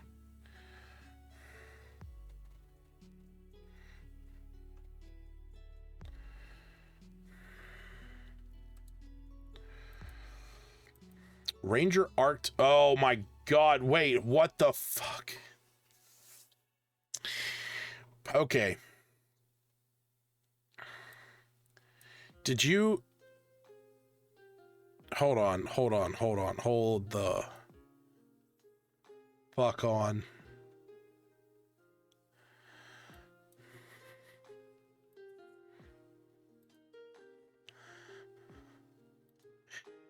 Did you know that I made a Do you know that I made a ranger subclass that was that? No, it's fine. I love it, but I'm just laughing at it. Yeah, right there. I made my own ranger subclass that was ice based. All about reducing creatures' speed, maintaining their own speed. Shit, I'm very interested in reading yours. All right, let's dig into this. This looks like from Skyrim. That very much looks like Skyrim. You base yours more off of the Frost Giant. Ooh, I'm very interested. Okay. All right, first off, we both went Armor of Agathis and Ice Storm, so I appreciate that. Enlarge, reduce makes sense with the giant thing you're going for. You know, let me start over. Let me start from the beginning, okay? A chill of fear follows your presence, thanks in part to the raw power you've unraveled about the frozen titans. Amongst the frigid lands, you've witnessed the training and society of frost giants, incorporating them into your understanding of slaying them. The cold and cruel ideals of the strongest overall become a very goal you set to defend against these threats. Will you embrace the cruel challenges of a chilling titan? Bum, bum, bum. All right, let's get into this. The Ranger archetype Tundra Titan. Armor Agathis, Enlarge, Reduce, Water Walk, Cone of Cold. Okay. Third level, the ancient presence of the giants are invoked in you. You gain proficiency with heavy armor. In addition, you do not impose disadvantage on stealth checks while wearing heavy armor unless you do not fulfill the strength requirement. Okay. Runic Wrath. You become well attuned to the magical and chilling creations of a titan. When you hit a creature with a weapon attack, you can choose to invoke a magical rune. Okay. So when you hit a creature with a weapon attack, you can invoke a rune onto that weapon, granting it the following benefits, including for the triggering effect. Okay. The rune deals an additional 1d6 cold damage, and also ignores resistance cold damage. You can use it as a spellcasting focus. That's sick. Rangers, a lot of people don't actually know, a lot of people don't realize this. Rangers can only cast using component pouches. That's pretty cool. Creatures, unless you use a druidic focus. And that's also only on an alternate ability in Tasha's. Creatures damaged by the rune weapon have their movement speed reduced by 10 until the start of your turn. There we go. There we go. That's very cool. The rune requires a challenge to be sustained. If you end your turn without hitting a creature with your runed weapon, the rune fades. You can use this a number of times equal to proficiency. Okay, cool. So it's kind of like a rage thing. It's kind of like a rage thing where it's like a rage thing and also the Rune Knight fighter ability where you're invoking this. I would maybe, the only suggestion, and it's very minor that I'm gonna give you for this, I would name these something like Glacier, like the Rune of Glacier for this one, because it's like slow. And then this one could be like, you know, Frostbite. I've used Frostbite like 3 times today. And then this one, I don't know what you would do for like using it as a spellcasting focus. But something like it's given me the mindset of hold on, I got so many fucking tabs open, it's not even funny.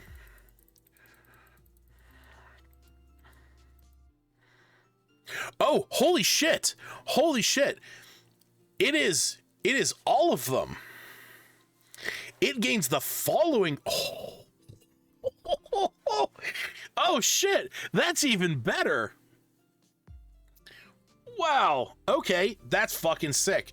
That makes a lot more sense. Okay, because I was gonna say, it's like if it wears off, if it's basically just like you have to only use this in combat, you know, these should last like a day if that was the case. But okay, no, that's sick. That's super sick. So this basically is like a like a rage bonus almost. That's so cool. You didn't want to make, yeah, no, I totally get that. I respect that. All right, Snow Shroud, 7th level. The heartless spirit of the giant connects you to the cold in supernatural ways. You gain resistance to cold damage and have advantage on any check. Make any check to make her escape an effect that causes the grappled condition. Okay. Additionally, when you can cast the Armor of Agathis spell as a bonus action. Sick. When you cast in this way, your melee weapons. Oh fuck yeah. Okay. That's baller.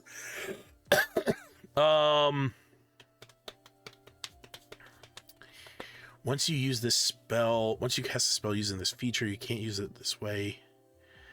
Fuck.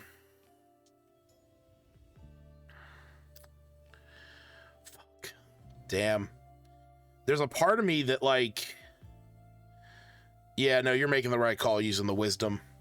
I was like, could we use the damage that you gain from Armor of Agathis as the damage, but like that would very quickly jump up to like 2, like that'd be like starting at 5 damage and then would go to 10, 15, and 20, and we don't want to have each attack hitting it up. Yeah. That's like where my mind went first, but I think you made the right call going wisdom. Having it connect to your spellcasting ability score is 100% the right call. Okay. Titan Grass. Your study of the Frost Titans have given you the ability to shape hands of frost to cripple your foes. When you take the attack action, you can replace one of those attacks with a melee weapon attack using a magical fist of sleet. This weapon deals 2d6 cold damage, has the reach property, and can use either your strength or wisdom modifier. Ooh. On a hit, the target must succeed on a strength saving throw against your spell save DC. On a failure, the attack encases them in a chunk of ice, giving them the restrained condition. I actually just did this with my ice golem, and I made it so that they also begin to suffocate. At the end of each of its turn, it can repeat the strength saving throw, breaking free of the chilling grasp. I like this. Once you use feature, long or short rest. When you have no uses left. Oh, okay. I was like, wait, what? That's sick. Okay, you know what? For one, I like this. I like this ability that they've started to introduce and that a lot of people have taken in, where it's like, hey, once you've used all these that you can use a spell slot to use it again. I like how you've done it, where it's like, hey, not only can you use it again, you can use it with a higher level spell slot to increase the damage. That's cool. All right. Bitter Blessing. Your connection to the cold and snowy lands has granted you brief moments to mimic the might of a blizzardous titan. Wow, I love that term. Blizzardous titan. As a bonus action, you can undergo a titanic transformation for 1 minute, in which you gain the following features. If you are smaller than huge, you become huge. What?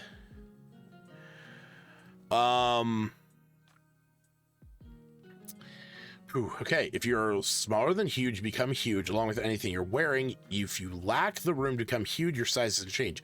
Strength score becomes 23. You have immunity to cold damage instead of resistance. When you invoke your Runic Wrath feature while in this transformation, you can use your reaction to make the target's body crumble from the cold granting them vulnerability to the cold damage you deal until the wrath ends. Wow. Wow. That is sick. That is absolutely sick. Holy hell. This is badass, man. Yeah, only the vulnerability to cold damage. Yeah, it does not affect them if... Yeah, fuck. Right. Damn. Holy shit. Yes, well, that'd be the 1d6. So if they're taking, if they're vulnerable to that, that's 3.5, so 4 on average. So, and they take double that, so 8. They're taking on average 8 points of damage from that. Damn. I gotta say, man, I like the way you went. You and I definitely went, also doesn't prevent immunity. Yeah, 7 to 8 damage. Yeah, this does not affect a creature if they're immune to cold damage.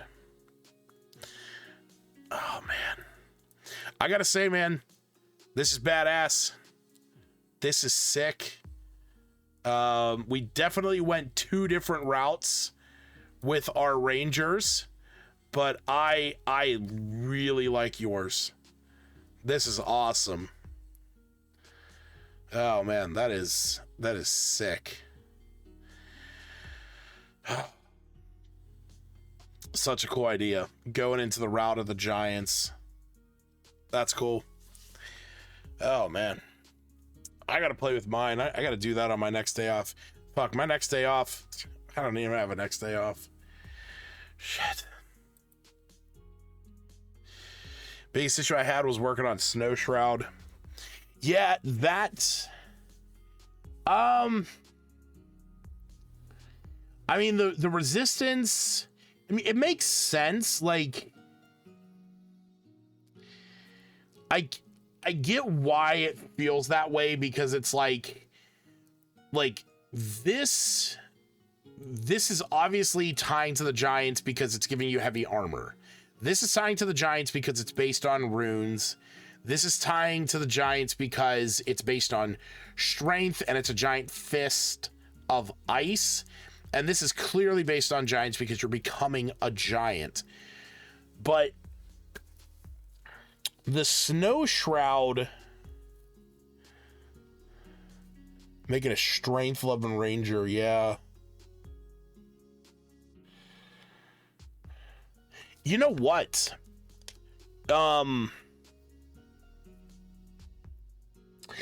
You could almost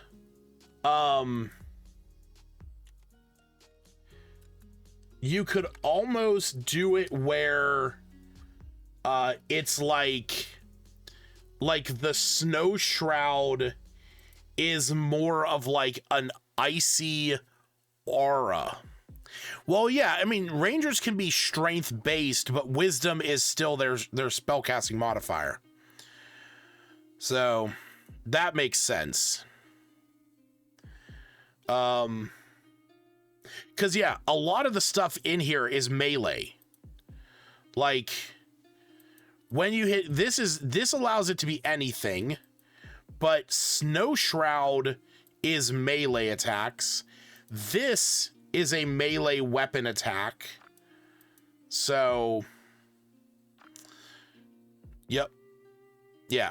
Rangers should be, when you're making, I mean, obviously, you know, when you're making a ranger, you need to decide between, are you going to be a strength based ranger and go more like swords and, you know, melee weapons, or you're going to go dexterity, go more bow and arrow, and then wisdom should be your next priority. So what I was kind of having in mind with this, and you know, you might be able to like reflavor this, you could do something like the Susanoo from Naruto, where it's not so much a snow shroud, but like you are surrounded by the spirit of a titan that is like giving you the armor of Agathis in a sense, and it's like an extension from you. I don't know how you would word that in the flavor, but like titan, like shroud is such a powerful word, and I keep thinking of spirit shroud, but that's just a fucking spell. Twilight shroud, deflecting shroud.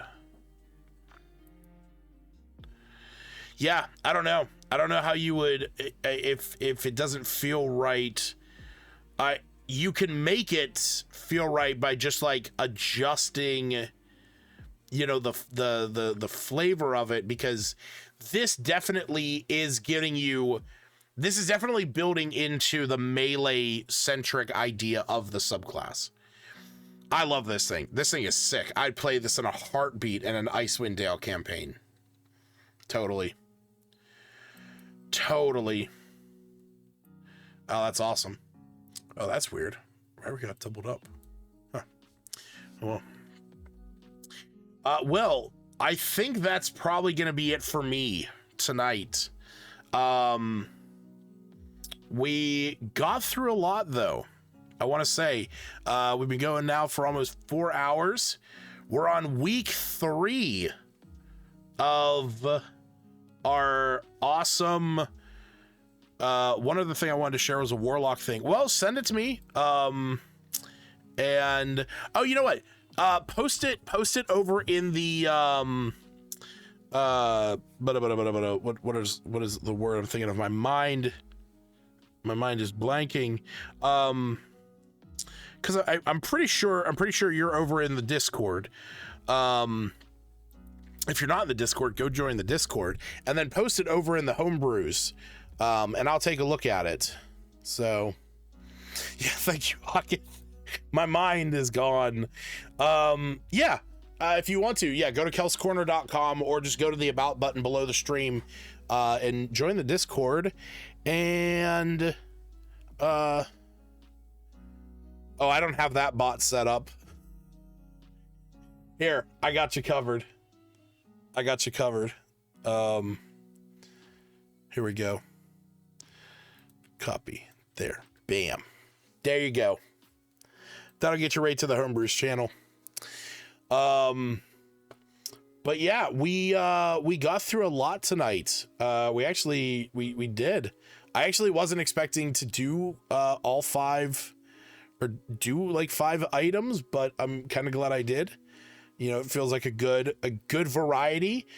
Just as a quick recap, with what we did tonight. God, that looks so weird. I don't like that it's doing that. Hold on. Susanoo. All right, I got so many things, and I don't know what these all are. Yep, that's one. That's another. Nope, not that one. Oh, wait, that's right. No, Blue Cloak 2.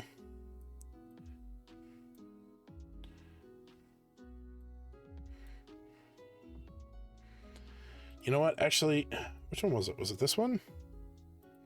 No. That one. I like that one a lot more.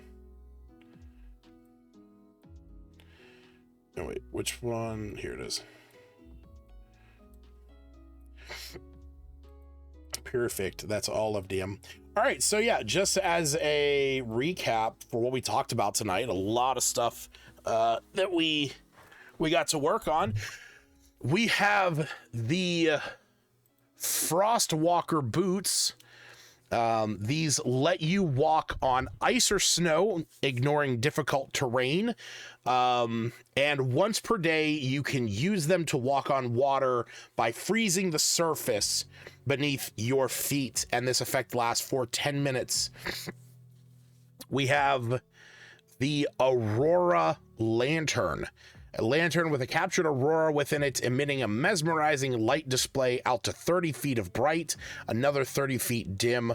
Once per day for a minute, the lantern can be used to cast the hypnotic pattern spell centered on itself without concentration.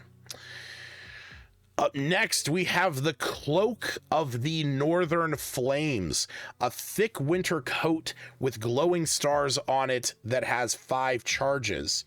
It offers resistance to cold damage, and as long as it remains dry, the wearer automatically succeeds on saves made against extreme cold. When the wearer is hit with a melee attack, they can use their reaction to burst one of the stars, dealing 1d6 fire damage to the attacker and imposing a DC 15 con save. On a failed save, the attacker is blinded until the start of their next turn. Cloak regains 1d4 expended stars daily at midnight, and I fucking love that giant ass star at the top. That looks so cool. Up next, we have the Glacial Shield, which isn't fully finished, so we will be working on that. It is a +1 shield made of enchanted ice that never melts. Once per short rest, when a creature hits the wearer or misses an attack against the wearer, and the difference between the attack and the AC is 3 or less, the wearer can use a reaction to create a burst of ice from the shield in a 15-foot cone. After using this reaction, this is where we're iffy, but tentatively, after you use this reaction, the shield loses its +1 bonus, but regains it after a short rest. Actually, I might just change this to a long rest and be happy with it. No, we'll do short rest. Actually, might just be happy with it the way it is. Doesn't sound terrible right now. And then up next, we have the Frostbite Dagger, a dagger made of ice that deals an extra 1d4 cold damage on a hit. I think I'm going to bump that up to a 6. It can be thrown up to 60 feet into the ground to create a 10-foot square area of icy, difficult terrain. I'm gonna go short rest on that that shield.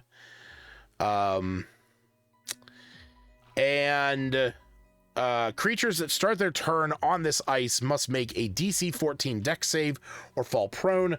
A creature must use an action to retrieve the dagger after being thrown. A short rest also implies a long rest. There is just the phrasing out there of short or long rest. So that, like, arguably, if you do not put both, it technically doesn't not count as one or the other. So it is there are ways that it could be looked at as it's one or the other. In most cases, in my opinion, if it's a short rest, it would also come back on a long rest. But I guess that could be dependent on if your DM looks at it that way. So, I mean, arguably there are people that it's like, there are some people that have tried to argue in the past, is marching for 4 hours, like, you know, if you're in a wagon for an hour traveling, is that a short rest? Yeah, you're just sitting there. But, you know, if it's like, if you have something that recharges or something that can happen on a short rest, like, how many times can that happen in like an 8-hour rest? After you use this reaction, the shield loses +1 bonus, but regains it after finishing a short.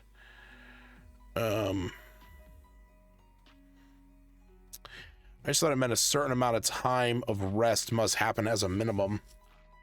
Well, like I said, most things that can recharge on a short rest will often say after finishing a short or long rest. Like this is how it would be worded in most things. I mean, in my opinion, it's not, not a huge difference. So, but last thing that we worked on tonight was this big guy, an ice golem.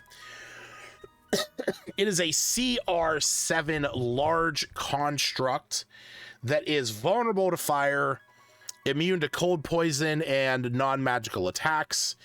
It has icy camouflage, able to camouflage itself in icy terrain, in a mutable form, an unusual nature, and cold absorption, where if it is subjected to cold damage, it takes no damage and actually regains hit points. It can make 2 slam attacks that can partially freeze a character. It can also use its frozen encasement to grab you or to hit you and then cause you to be encased in ice where you are restrained and begin to suffocate. And then it can use its glacial burst to create an explosion of energy around it that can freeze enemies. So we are trucking along slowly with our lovely list here in Calendar's collection. Every day we're moving a little bit closer to the end, and moving closer to that first PDF. Looking forward to it. So I just want to thank you all for joining me tonight. This has been a lot of fun. I have to start looking at how the dates are going to roll, because technically speaking, next week would be week 4, where we're going to touch back on spells and feats, even though we did like the Walking Hibernator and the hibernation spell.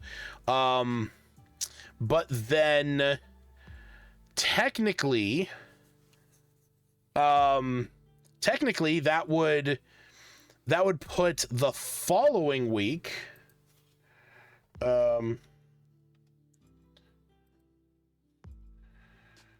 yeah, got it. What the fuck?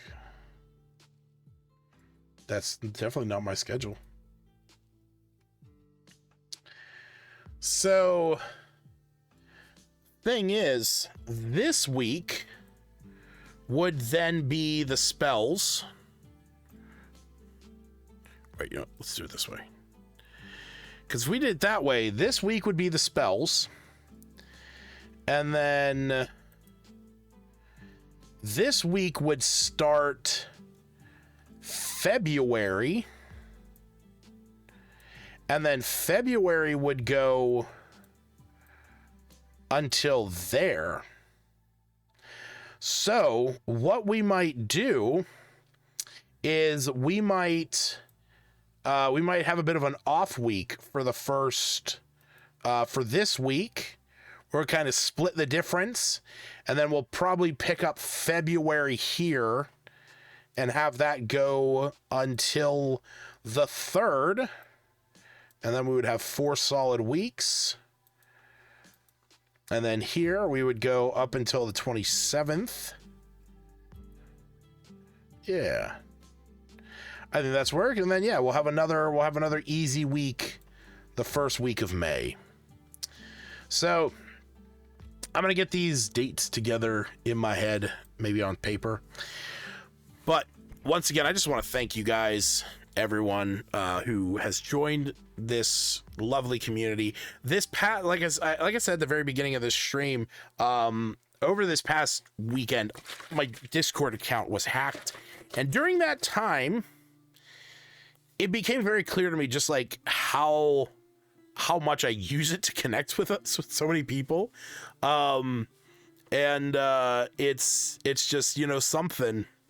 It's something where I just want to say I appreciate all of you who come by and hang out and have fun and chill with me and, Yeah, I felt lost for a while there. So, and I was actually, if I didn't get my account back, I was very hesitant to stream, because since my account is linked to my, like, this account is linked to my my Discord in a way where it would have popped up that I was streaming.